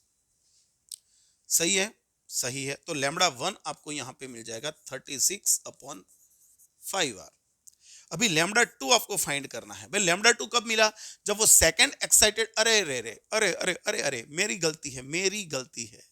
एक्साइटेड स्टेट बोला है ना बच्चों, तो ऐसा थोड़ी चलेगा। एक्साइटेड स्टेट बोला है तो ऐसा थोड़ी चलेगा। ऐसी ऐसी गलतियां हो जाती है। थर्ड एक्साइटेड मतलब फोर्थ, और सेकंड एक्साइटेड मतलब थर्ड। सेकंड एक्साइटेड मतलब थर्ड, और फर्स्ट एक्साइटेड मतलब सेकंड। तो यहाँ पे आ रहा है 4 में से 3 में आ रहा है, 4 में से 3 में आ रहा है बच्चों। तो यहाँ पे 1/9 माइनस 1/16, तो यहाँ पे हो जाएगा 7r/144, 7r/144। सही है, सही है, सही है, सही है। 69 से 144, 16। ओके, तो लेमड़ा 1 आपका हो गया 144/7r। लेमड़ा 2 कौन होगा भाई, वहां पर भी कर लेते हैं। वो आ रहा है अभी सेकंड ऑर्बिट में, कहां से, थर्ड ऑर्बिट में से। तो यहाँ पे हो गया r, और ये हो गया 5r/36। तो लेमड़ा 2 आपको मिल जाएगा क्या बच्चों, 36/5r। तो आपको लेमड़ा 1/लेमड़ा 2 करना है। तो ये 7r/144, और यहाँ पे उसका उल्टा कर देते हैं, है ना। तो 36 क्या किया बच्चों, आपका ये रहा लेमड़ा 1, 144/7r मल्टीप्लाई बाय, इसका उल्टा कर देते हैं, तो ये हो गया 5r/36। ये आपको मिल जाएगा यहाँ पे 4, 20/7। आंसर आना चाहिए, कहां पर है ऐसा आंसर, तो वो है डी में। सही है, बिल्कुल सही है जी, पक्का पक्का पक्का। चलो 41। An electron of the stationary hydrogen atom passes from fifth energy level to ground state. Okay, the velocity that the atom acquires as result of photon emission will be. भाई समझो, यहां पे हमको मोमेंटम कंजर्वेशन लेना पड़ेगा। ये hydrogen atom था, और उसकी फिफ्थ ऑर्बिट में से फर्स्ट ऑर्बिट में एक एटम आया, इलेक्ट्रॉन यहाँ पे जंप किया। भाई यहाँ पे इलेक्ट्रॉन जंप करेगा तो यहाँ पे रेडिएशन एमिट होगा। जो रेडिएशन होगा उसका मोमेंटम क्या होगा, h/λ, हमने पढ़ा है। तो यहां से जो रेडिएशन एमिट होगा, जब इलेक्ट्रॉन फिफ्थ ऑर्बिट में से फर्स्ट ऑर्बिट में आएगा, तो जो भी वेवलेंथ प्रोड्यूस करेगा, जो भी फोटोन प्रोड्यूस करेगा, उसको मोमेंटम मिलेगा, और वो मोमेंटम इतना होगा। उतना ही मोमेंटम इस हाइड्रोजन एटम को ऑपोजिट डायरेक्शन में मिलेगा, अकॉर्डिंग टू मोमेंटम कंजर्वेशन, क्योंकि कोई एक्सटर्नल फोर्स तो नहीं लग रहा है। तो यहां पर आपको वेलोसिटी पूछी है, तो हाइड्रोजन एटम का momentum is equal to momentum of photon, and that is h/λ। सही है बच्चों। चलो, हाइड्रोजन एटम का मास m बोल दो, उसकी वेलोसिटी v बोल दो, h, और लेमड़ा क्या रहेगा भाई, लेमड़ा रहेगा r ब्रैकेट में 1/1² माइनस 1/5², क्योंकि कहां से कहां पे जा रहा है, 5 से 1 में। So v is equal to HR/m, और ये हो जाएगा 24/25। है कहीं पे ऐसा आंसर, कहां पर है, 24 आवर/25 मीटर। अरे मीटर आवर नहीं है भाई, ये 24 HR है अपॉन 25 मास है m। तो आपका आंसर ए बैठेगा। 42, the transition from the state n is equal to 3 to 1 in a hydrogen like atom results in ultraviolet radiation। याद रखो, 3 से 1 में आ रहा है, 3 से 1 में आ रहा है, तो अल्ट्रावायोलेट रीजन एमिट हो रहा है। Infrared radiation will be obtain in the transition from, infrared बोला है, मतलब ये नॉलेज बेस्ड क्वेश्चन है भाई हाइड्रोजन के लिए। तो हमको पता है कि ये लाइमन सीरीज है, कौन सी, लाइमन, जो पूरी यूवी रीजन में होती है। ये दोनों मिलेंगे वो बामर सीरीज में होते हैं, जो हमको विजिबल रीजन में मिलेंगे, कौन से, विजिबल। और ये 5 से 4 ये हमको ब्रैकेट सीरीज मिल रही है। तो ब्रैकेट सीरीज जो पूरी होती है वो इंफ्रारेड रीजन में होती है। तो इंफ्रारेड पूछा है, तो अपना आंसर क्या आएगा, 5 to 4 में जाएगा। सही है, सही है। 43, the ratio of longest wavelength corresponding to Lyman and the Balmer series। by longest wavelength, maximum wavelength, तो एनर्जी मिनिमम के लिए हमको डिफरेंस भी सबसे मिनिमम लेना पड़ेगा। तो लाइमन सीरीज की मिनिमम एनर्जी मतलब लॉन्गेस्ट हमको लेनी है यहाँ पे मैक्सिमम वेवलेंथ। तो लाइमन के लिए ये क्या होगा, तो चलो काउंट कर लेते हैं। यहाँ पे मैं यहाँ पे लिखता हूँ, किसके लिए, लाइमन के लिए, लैम्डा लाइमन के लिए 1/λ क्या होगा, r ब्रैकेट में 1/1² माइनस 1/ लॉन्गेस्ट वेवलेंथ मतलब मिनिमम एनर्जी, तो मिनिमम डिफरेंस पे आएगा। तो ये हो जाएगा 3r/4। सही है। चलो, तो ये लाइमन सीरीज मिल गई। और बामर के लिए करेंगे, तो भाई बामर के लिए क्या होगा, r × 1/2² -1/3 स्क्वायर, तो ये हमको मिलेगा 5r/36। ये 5 है, 5r/36। ये क्या कर दिया मैंने कबाड़ा यहाँ पे, तो यहाँ पे 5r/36। तो आपको यहाँ पे लिखना है लाइमन, और रेशियो चाहिए ना, लॉन्गेस्ट। लाइमन पहले लिखा है तो पहले लाइमन और बामर, तो लाइमन मतलब इसका रेसिप्रोकल 4/3r, और ये वैसे का वैसा 5r/36। मेरे हैंड राइटिंग्स जो है ना वो कई बार मुझको नहीं पता चलते। 5r/36, चलो ये क्या होगा 5/27 हो रहा है यहाँ पे। 5/27 कहाँ पर है आंसर, ए में। 44. Hydrogen atom in the ground state is excited by monochromatic radiation of 975 angstrom. याद रखो कितनी energy, 975 angstrom. Number of spectral line in resultant spectrum emitted will be. सबसे पहले मुझको ये करना पड़ेगा कि इतनी एनर्जी उसको कौन से एक्साइटेड स्टेट में ले जाएगी। तो मैं यहाँ पे सबसे पहले एनर्जी गिनूंगा, तो hc/λE, ये आपको डायरेक्ट ईवी में आंसर देगा। H हो गया 6.625 इंटू 10⁻34। C आपका 3 इंटू 10⁸ हो जाएगा। लैम्बडा आपका पास है 0.975 इंटू 10⁻7 बोल देता हूँ, और E आपका है 1.6 इंटू 10⁻19। पावर सब कट हो गई, मेरे हिसाब से कट हो जाएगी। चलो इसमें कुछ जुगाड़ करते हैं, इसको अप्रोक्सीमेटली 1 मान लो और इसको 6.5 मान लो, बराबर कि नहीं। इसको 6.5 मान ले, इसको 1 मान लेता हूं, तो यहां पे आंसर क्या आएगा बच्चों, 4 3 12, 12 समथिंग आएगा, 12 पॉइंट, लेकिन क्या आएगा,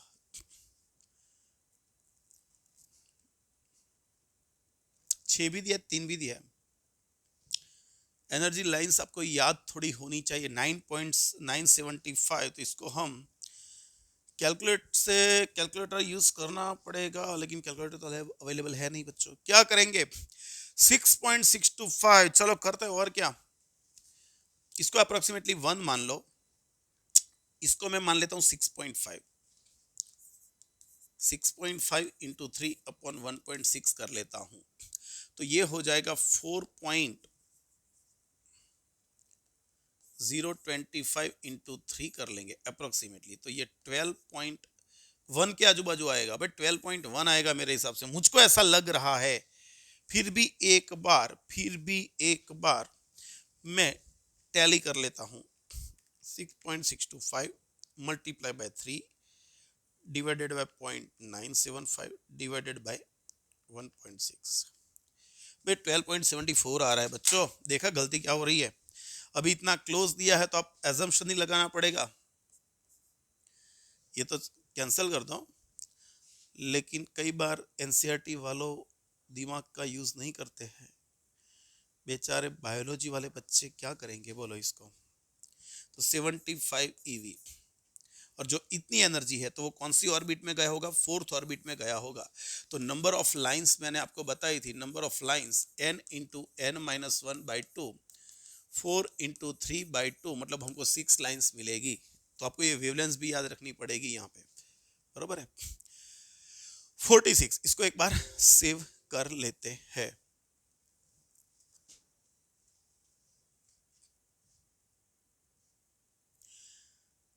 Consider third orbit of He plus using non-relativistic approach of speed of electron in this orbit will be। Third orbit He plus में पूछी है, ओके। तो एक काम करेंगे, काइनेटिक एनर्जी, अरे हमको काइनेटिक एनर्जी का फॉर्मूला पता है 1/2 mv², लेकिन हमको यह भी पता है कि काइनेटिक एनर्जी -E के बराबर होती है, और एनर्जी होती है जो हाइड्रोजेनिक एटम्स बोला है He प्लस, तो यहाँ पे 13.6 माइनस माइनस प्लस हो जाएगा EV/n²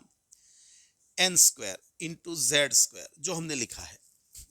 तो He प्लस के लिए हमको थर्ड ऑर्बिट बोली है, और He हमारा कितना है 2 है ना, तो यहाँ पे लिखेंगे चलो -13.6 EV इंटू 2 का स्क्वायर, और नीचे 3 का स्क्वायर आ जाएगा, तो -13.6 इंटू 4/9 ऐसे ही रखो ईवी। जो मुझको इसकी स्पीड एज्यूम करनी है तो मैं यहाँ पे कर लूंगा v² या तो फिर mvr/nh/2 कर ले। नहीं बच्चों, ऐसे ही करो ना, चलो हो जाएगा। तो v²2, ये माइनस माइनस तो यहाँ पे प्लस हो गया था, तो यहाँ पे 2 सामने चला जाएगा। ये आपका कौन है, 1/2 2 सामने चला जाएगा। 2 इंटू 13.6 इंटू ईवी को 1.6 इंटू 10⁻⁻19 करेंगे, है ना। 13.6 ईवी को हम ये करेंगे और यहाँ पे लिखेंगे 4/9 अपॉन m नीचे आएगा, मास भी आएगा, तो 9.1 इंटू 10⁻31। सही है। इतनों को हमको क्या करना है, इस सबको हमको सॉल्व आउट करना है। तो यहाँ पे 1.6 सही लिखा मैंने, फिर से एक बात देख लेते हैं। 4/9 सही है। चलो ये क्या करेंगे, इसको क्या करेंगे, 8/81 के अराउंड होगा, तो 1/10 ले लेता हूँ इसको, अप्रोक्सीमेटली ही लेना पड़ेगा, तो 10 ले लेता हूँ इसको। 881 तो 10 ले लिया मैंने। 13.6 इंटू 1 तो ये अप्रोक्सीमेटली 20 के आजू बाजू कुछ होगा, 21 के आजू बाजू कुछ होगा, और इंटू यहाँ पे 12 आ जाएगी, तो ये हो जाएगा आपका 2.1 के आजू बाजू इंटू 21, तो ये आपका 1.4 के आजू बाजू कुछ आंसर आने वाला है, मुझको ऐसा लग रहा है। तो कहाँ पर है ऐसा आंसर, बी। मैं ये प्रेडिक्ट कर रहा हूँ, आप कैलकुलेशन कर लेना एक बार ठीक से, शायद ये आंसर आ जाए। बरोबर है। या तो फिर आप ये फॉर्मूला भी अप्लाई कर सकते हो कि भाई यहाँ पे सेंट्रीपेटल फोर्स लगेगा K(Q1Q2)/r²। सो K हाइड्रोजन एटम है, सॉरी हीलियम है, तो उसका चार्ज होगा 2e, और इलेक्ट्रॉन का E अपॉन उसकी रेडियस r² ले ले। लेकिन यहाँ पे लफड़ा वो घुसने वाला है कि उसकी रेडियस को भी आपको यहाँ पे काउंट करना पड़ेगा। सही है ना बच्चों, इसीलिए मैंने इसको हटा दिया। बराबर, ये मेथड से कर लिया, देख लेना शायद यही आंसर आएगा। 46. When an alpha particle of mass m moving with velocity v bombard to heavy nucleus of charge z e, its distance of closest approach of nucleus depends on, भाई अभी हमने करा था, ये आंसर आता था, देख लेना आगे रिपीट हो रहा है। 47. Given the value of Rydberg constant is 10⁻⁷ meter inverse, a wave number of last line of Balmer series in hydrogen spectrum is, भाई बामर सीरीज क्या है, बामर सीरीज कौन सी है, बामर सीरीज के लिए हम क्या लिख रहे हैं, 1/λ r ब्रैकेट में 1/2² माइनस 1/∞², क्योंकि लास्ट लाइन पूछी है, लास्ट लाइन तो कहां से आ रहा है, इन्फिनिटी से 2 में आ रहा है, तो ये हो गया r/4। रीडबर्ग कांस्टेंट हमको कितना लेना है, रीडबर्ग कांस्टेंट हमको पूछा भी क्या है, हमको पूछा है वेव नंबर। वेव नंबर मतलब 1/λ, हमको 1/λ ही फाइंड करना है, तो वो r/4 हो गया। r कितना, 10⁻⁷, और 1/4 इसको 0.25 बोल सकते हैं, तो ये हो गया मीटर इनवर्स। कहां पर ऐसा आंसर, कहां पर है ऐसा answer, 0.25 into 10⁷ metre inverse. 48. If an electron in hydrogen atom jump from third orbit to the second orbit, it emits the photon of wavelength lambda. Okay. When it jumps from fourth orbit to third orbit, the corresponding wavelength, अभी आगे आ गया, अभी हमने गिना, फिर भी एक बार चलो, पहले हमको लैम्बडा मिल रहा है कब, जब इलेक्ट्रॉन जंप कर रहा है कहां से, थर्ड से 2 में, मतलब यहाँ पे 2² और यहाँ पे 3²।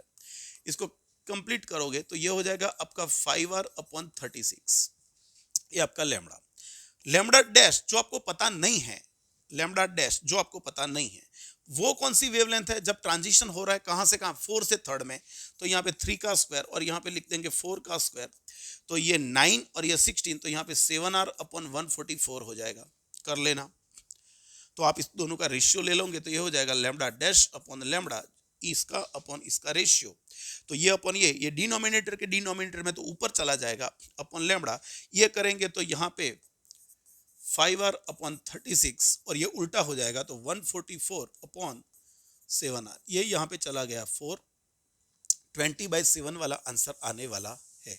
सही है, तो ये आपका क्या हो जाएगा 20/7 lambda dash upon lambda, lambda को सामने रख दो तो फिर वो आंसर आ जाएगा 20/7 lambda.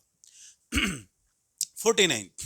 If the longest wavelength in the ultraviolet region of the hydrogen spectrum is lambda 0, then the shortest wavelength in infrared region is.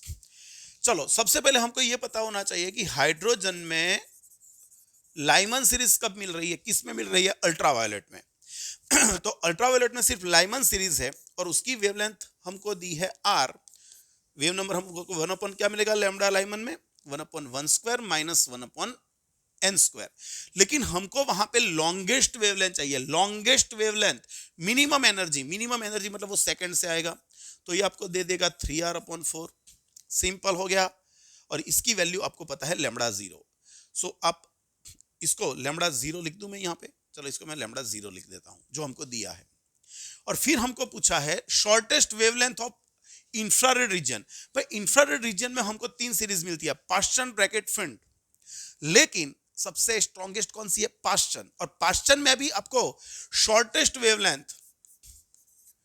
तो आर, पास्चन में मतलब 3 में आना है, पास्चन सीरीज मतलब आपको थर्ड ऑर्बिट में आना है। कहां से आना है, shortest wavelength, maximum energy, maximum difference, third में आना है, लेकिन इंफिनिटी से आना है, मतलब ये इनफाइनाइट हो जाएगा।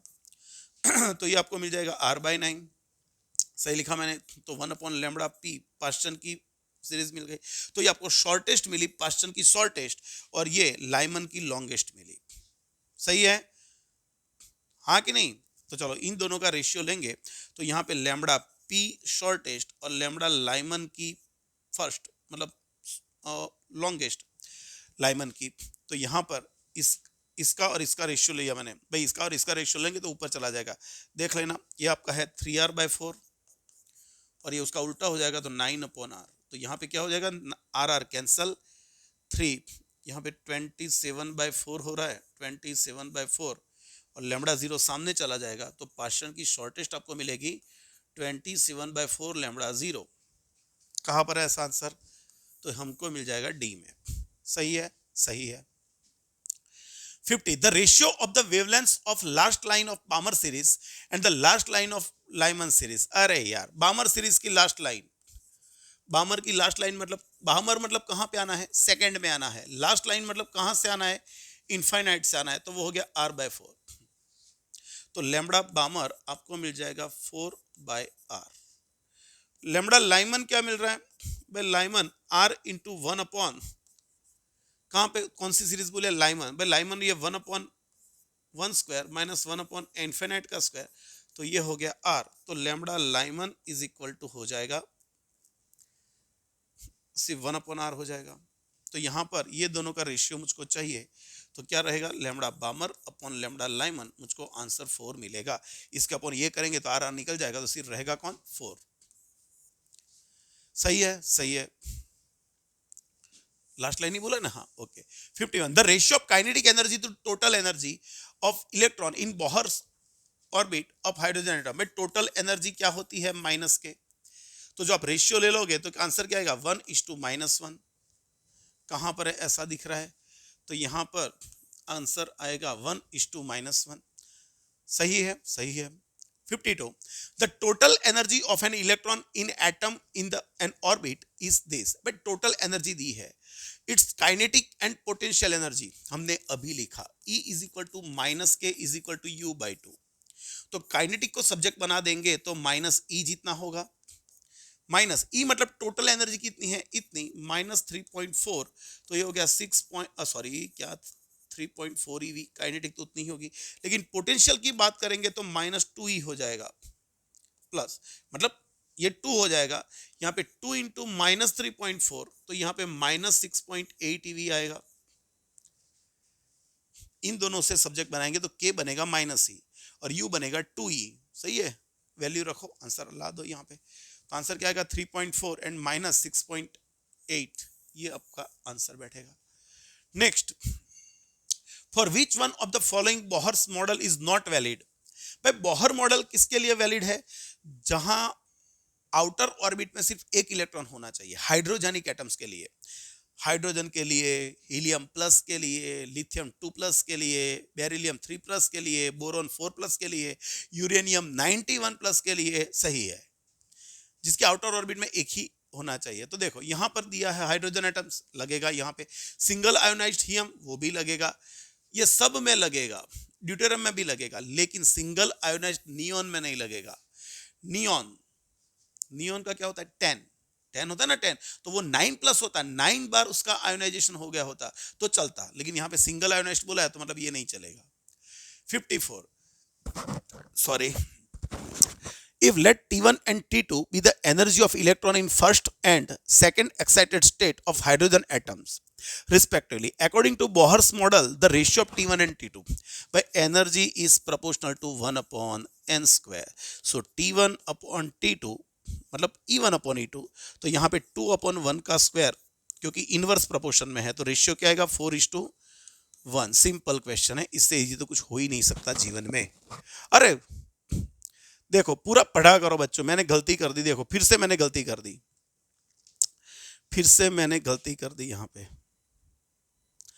यहाँ पे मैंने पढ़ा नहीं, देखो एक्साइटेड स्टेट लिखा है, एक्साइटेड स्टेट लिखा है, एक्साइटेड स्टेट, तो फर्स्ट एक्साइटेड मतलब सेकंड, एंड सेकंड एक्साइटेड मतलब थर्ड, तो यहाँ पे 3/2 का रेशियो आएगा, तो 9:4 आएगा। तो आप आंसर थोड़ा करेक्ट कर लेना बच्चों, देखा, और जो हमने करा आगे उसका आंसर भी दिया होता है तो हो जाती है गलती, लेकिन नहीं करनी है गलती। सबसे पहले डेटा ठीक से पढ़ो, first and second excited state, first excited मतलब सेकंड, सेकंड एक्साइटेड मतलब थर्ड, सही है, सही है।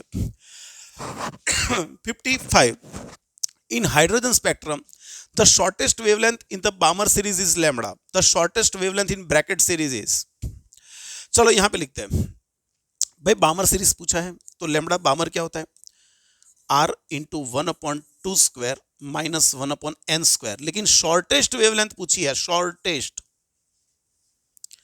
तो minimum energy, minimum energy, shortest पूछी है तो मैक्सिमम एनर्जी, मैक्सिमम एनर्जी मतलब वो कहां से आएगा, इंफिनिटी से आएगा, मैक्सिमम, शॉर्टेस्ट वेवलेंथ मतलब मैक्सिमम एनर्जी तो इनफाइनाइट में से आएगा, तो यहां पे आपको मिलेगा r/4, सही है। और ये हमको लैम्बडा दिया है तो ये हमारे लिए क्या है, लैम्बडा, ये है हमारे लिए लैम्बडा, तो लैम्बडा हो गया 4/r। सेम हमको शॉर्टेस्ट वेवलेंथ ब्रैकेट सीरीज के लिए पूछा है, तो भाई ब्रैकेट सीरीज के लिए लिखेंगे, क्या लिखेंगे, तो यहाँ बी आ चुका है तो मैं बी डैश कर देता हूं, तो बी डैश क्या होगा r, ब्रैकेट मतलब कहां पे आना है, 4 में आना है, कहां से आना है, शॉर्टेस्ट वेवलेंथ मतलब मैक्सिमम एनर्जी, ये हो जाएगा r/16, तो यहां पर लैम्बडा डैश बोल देते हैं, तो इज इक्वल टू, इसको बोल देता हूं मैं लैम्बडा डैश, तो वो हो जाएगा 16/r। चलो तो रेशियो ले लेते हैं, lambda dash upon lambda is equal to 16/r into r/4, तो आपको मिल जाएगा 4, lambda dash is equal to 4 lambda मिल जाएगा, कहां पर, ऐसा आंसर बी। ठीक से पढ़ा करो बच्चों, शॉर्टेस्ट वेवलेंथ है तो minimum wavelength maximum energy. 56, the radius of inner most orbit of hydrogen atom is this, भाई आपको r1 दी है फर्स्ट ऑर्बिट में radius, what is the radius of third allowed orbit of hydrogen atom, भाई third orbit में पूछा है तो r proportional to n square कर देंगे, तो r3/r1 इज इक्वल टू यहाँ पे 3/1 का स्क्वायर, तो ये 9 हो गया, सो r3 is equal to 9r1, 9 r1 कौन है 5.3 इंटू 10⁻⁻11, ये कुछ आएगा 45 और 2.7 47.7, हाँ 47.7 इंटू 10⁻⁻11 मीटर, इसको 4.77 कर दे इंटू 10⁻⁻10 मीटर कर दे तो एंगस्ट्रॉम हो जाएगा, मतलब आपका आंसर बैठेगा डी में। Next 57, given below are two statement, atoms are electrically neutral as they contain equal number of positive and negative charges, सही है भाई, ये बिल्कुल ट्रू है, सही है, correct. Atoms of each element are stable, atoms, अरे एटम स्टेबल नहीं है बच्चों, मोलेक्यूल्स जो बोलेंगे तो वो स्टेबल होंगे। देखो एक सिंपल चीज समझाता हूं, हाइड्रोजन एक एटम है, नाइट्रोजन ऑक्सीजन सब एक एटम है, लेकिन आपको सिंपल फॉर्म में वो मोलेक्यूल्स के फॉर्म में हाइड्रोजन नहीं मिलता। Hydrogen atom is not stable. जब दो हाइड्रोजन कंबाइंड होकर जब मोलिक्यूल बनेंगे H2 तो वो बना लेता है स्टेबिलिटी बना लेता है।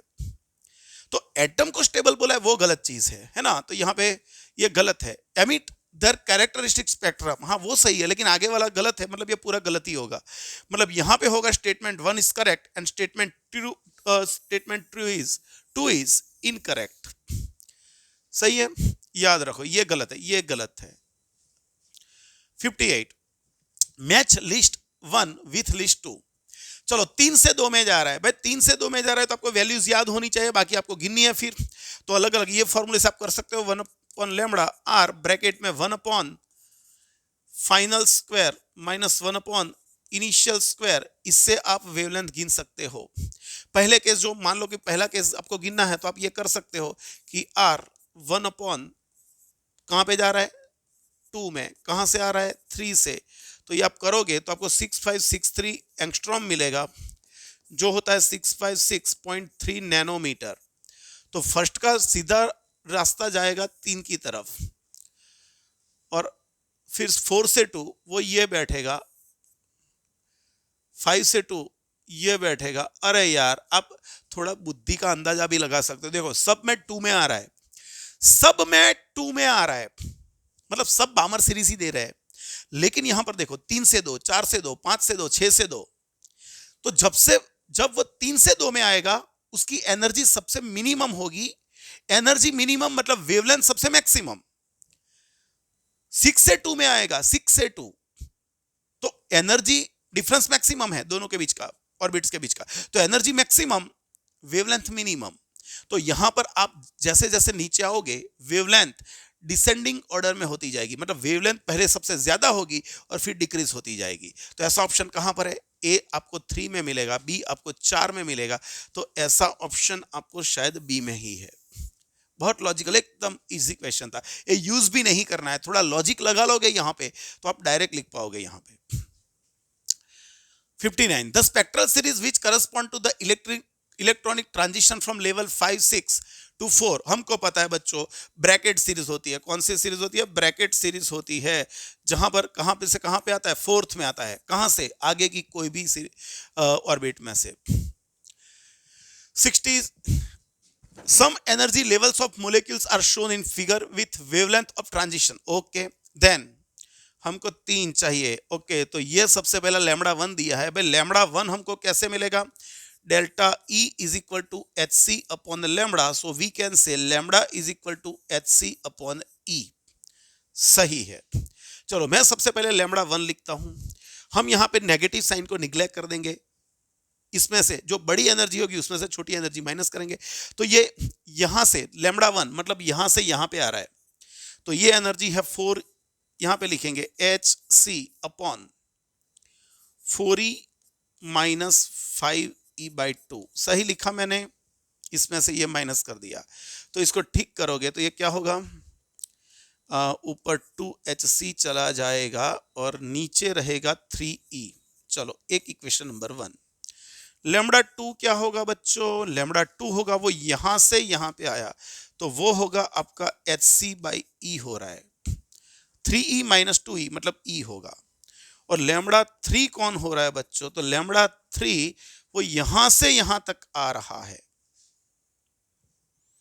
मतलब HC अपॉन 2E हो जाएगा। सही है 2E, ये 4E, ये 2E, तो डिफरेंस हो जाएगा इतना। तो फिर इसमें हमको जुगाड़ करना है, कहां से कौन सा बह रहा है यहाँ पे। तो देखो इसको मैं बोल सकता हूं लैम्बडा 2/2, इसको लैम्बडा 2/2 बोल सकता हूं, क्योंकि HC अपॉन E क्या है? लैम्बडा 2, तो इसको लैम्बडा 2/2 बोल सकता हूं। तो इसने हमको रिलेशन दिया कि भाई लैम्बडा 2 जो होता है वो 2 लैम्बडा 3 के बराबर होगा। सही है, सही है, सही है, सही है। और फिर हमको lambda 2 is equal to 2 lambda 3, ऐसे दो ऑप्शन है, और फिर रिलेशन चाहिए, मतलब ये दोनों तो कैंसिल हो गए अभी, नहीं ये भी मार्केट में है, इसकी जगह पे लैम्बडा 1 लिखेंगे तो वो हो जाएगा 2/3 लैम्बडा 2। मतलब ये दोनों तो हट गए, ये दोनों तो नहीं आएंगे। अभी ये दोनों में से जुगाड़ करना पड़ेगा। चलो उसी में देख लेते हैं कौन ज्यादा है। तो ये है आपका लैम्बडा 1, वो 0.67 HE/E है। सही है बच्चों, 2/3 मतलब 0.67। और लैम्बडा 3 जो आपका बना वो आपको मिला 0.5, 1/2 मतलब 0.5 HC/E। तो ऑब्वियसली लैम्बडा 1 बड़ा है, तो लैम्बडा 1 इज ग्रेटर देन, अरे हमको 1 और 2 के बीच का रिलेशन चाहिए बच्चों, मैंने क्या किया, 1 और 2 के बीच का रिलेशन चाहिए था ना। हाँ तो लैम्बडा 2 क्या कर देंगे, HC/E, इसको 1 बोल सकते हैं, ये बड़ा है तो लैम्बडा 2। सही है बच्चों, लैम्बडा 2 कहां पर है, इज ग्रेटर देन लैम्बडा 1। फिर से एक बार चेक कर ले, ये डेड होगा वो 1 होगा। ओके तो lambda 2 is greater than this, आ गया आपका answer D. 61. De Broglie wavelength of an electron orbiting in second state of hydrogen atom is close to, de Broglie wavelength पूछी है। एक मिनट, तो हमको यहाँ पे थोड़ा जुगाड़ करना पड़ेगा। बोहर रेडियस आपको दी है भाई, हमने सीखा था जब ये न्यूक्लियस है और न्यूक्लियस के अराउंड जब इलेक्ट्रॉन घूमेगा, ये न्यूक्लियस है और उसके अराउंड जब इलेक्ट्रॉन घूमेगा तो यहाँ पर जो भी वेव बनाएगा वो वेव यहाँ पे होल नंबर ऑफ वेव्स यहाँ पे प्रोड्यूस करेगा। मतलब समझो, ये समझ गए ना, ये इंटीजर नंबर में होगा। तो इसकी रेडियस में मान लो कि इसको मैं R2 बोल दूं, तो यहाँ पे 2πr2 इसके सर्कमफरेंस पे n लैम्बडा बनेगा, ये बनेगा। तो मुझको सबसे पहले R2 फाइंड करना पड़ेगा। तो हमको पता है R is proportional to n square. Second state में है तो सेकंड स्टेट में मैं पहले रेडियस फाइंड कर लेता हूं, R2/R1 इज इक्वल टू 2/1 का स्क्वायर। तो R2 is equal to 4R1। 4 R1 कौन है बच्चों, 0.052। सही है, नैनोमीटर में ही रखो, तो ये हो जाएगा 0.208 नैनोमीटर। सही है, ये इतना हो जाएगा। तो फिर मैं यहां पे लैम्बडा 2 को सब्जेक्ट बना दूं, तो लैम्बडा 2 इज इक्वल टू, मुझको फाइंड क्या करना है, डी ब्रोगली वेवलेंथ मतलब लैम्बडा 2 फाइंड करनी है। तो 2 पाई मतलब 3.14, R2 मतलब आपको लेना पड़ेगा 0.208, और यहां पे n कितने 2 हो जाएंगे ना, 2 हो जाएंगे, 2 कैंसिल हो जाएंगे, सेकंड ऑर्बिट लेनी है ना, यहाँ पे n लैम्बडा मतलब यहाँ पे नंबर n बन रहे, 2 बन रहे, तो यहाँ पे 0.6 और 12 मतलब 67 जैसा ले सकते हैं, इतने नैनोमीटर बनेगा मेरे हिसाब से। तो आपका आंसर ये आने वाला है। सही है, फिर से एक बार देख ले, मैंने कुछ गलती ना की हो। रेडियस 4 टाइम्स होगी तो वेवलेंथ भी 4 टाइम्स हो जाएगी, ऐसा बोल सकते नहीं, 2 टाइम्स हो जाएगी। तो 2πr पाई से कर लेंगे तो 2π 3.14, R2 आपने 0.208 दिया है। ओके सही है, सही है, सब कुछ सही है, खैरियत, सब खैरियत लग रही है, कोई गलती तो नहीं है ना बच्चों। देख लो एक बार, R2/R1 2:1 का स्क्वायर, तो ये 4 टाइम्स हो गई, तो वो 0.052 है तो उसका 4 टाइम्स हो जाएगा 0.208। Okay now R2 is equal to 0.208 और n आपको 2 ले लेंगे तो 2 कैंसिल हो गया। सही है, तो आपको आंसर वही आएगा और तो कोई नहीं आएगा, बरोबर है। चलो सी 62, a model for quantized motion of an electron in uniform magnetic field B states that the flux passing through the orbit of the electron is NHE। आपको मैग्नेटिक फ्लक्स दिया है 5B दिया है और वो दिया है NHE। Okay, where n is an integer, h is Planck's constant and E is the magnitude of electron's charge। Okay, according to the Bohr model, the magnetic moment of an electron in lowest energy state, मतलब lowest energy state मतलब उसका ground state, ground state मतलब n1 लेना है, और वो जो n1 ले लेंगे तो ये हो जाएगा h अपॉन ई। और मुझको मैग्नेटिक मोमेंट चाहिए, तो मैग्नेटिक मोमेंट हम करेंगे m इज इक्वल टू निया आई इंटू ए। करंट हम लिख लेंगे तो आई, ए की जगह पे लिख लेंगे पाई आर स्क्वायर। सही है बच्चों, सही है, तो सही है। चार्ज को हम क्या लेंगे, लेकिन चार्ज हम ले लेंगे जो इलेक्ट्रॉन v स्पीड से ऑर्बिट कर रहा है, तो v upon 2 pi r into e into pi are square. Pi pi गया, एक आर गया, तो ये आ गया वी ई आर बाय 2। इसमें मुझको मास लाना है। क्या करेंगे बच्चों, ये मैग्नेटिक मोमेंट है, magnetic moment V E R by 2 आ गया। ओके, मुझको जुगाड़ करना है v का, v को हटाना है। कैसे हटाएंगे v को, v को कैसे हटाएंगे बच्चों, v को कैसे हटाएंगे, हमको मैग्नेटिक मोमेंट पूछा है। ओके, तो रेडियस की जगह पे मैं लिख देता हूं r is equal to M V upon Q B. चलो, तो यहां पर हम v की जगह पे लिख देंगे q b r by 2। v की जगह पे हमने लिख दिया q b r by 2 into m into e, मतलब इलेक्ट्रॉन का चार्ज। इसको हम ई बोल दे भाई, यहां पे ई बोल देता हूं मैं, चार्ज इसको मैं ई बोल देता हूं। 2025 का पेपर है बच्चों, थोड़ा ई। ओके, मैं भी पहली बार गिन रहा हूं ये, मतलब अरे, तो देखो ये हो गया। अभी मुझको फाइंड करना है, v को सब्जेक्ट बनाता हूं, तो v को क्या बनाया E B R upon M into 2 into R, ये आर स्क्वायर हो गया। अभी मुझको इसके फॉर्म में लाना है, आर को रिव्यू करना। ओके, फ्लक्स को मैं कर देता हूं बी इंटू ए। फ्लक्स क्या होता है, बी इंटू ए, तो मैग्नेटिक फील्ड और एरिया पाई आर स्क्वायर कर देते, तो एच अपॉन ई। तो यहां पे B R square is equal to, भाई बी आर स्क्वायर की जगह पे कर देते हैं ई अपॉन 2m, और बी आर स्क्वायर की जगह पे एच अपॉन पाई ई, एच अपॉन पाई ई। ओके, ई ई चला गया, तो एच अपॉन 2 पाई एम। है कोई आसान सर? अरे मेरा ई क्यों नहीं आया भाई, कहां से गलती हुई मेरी?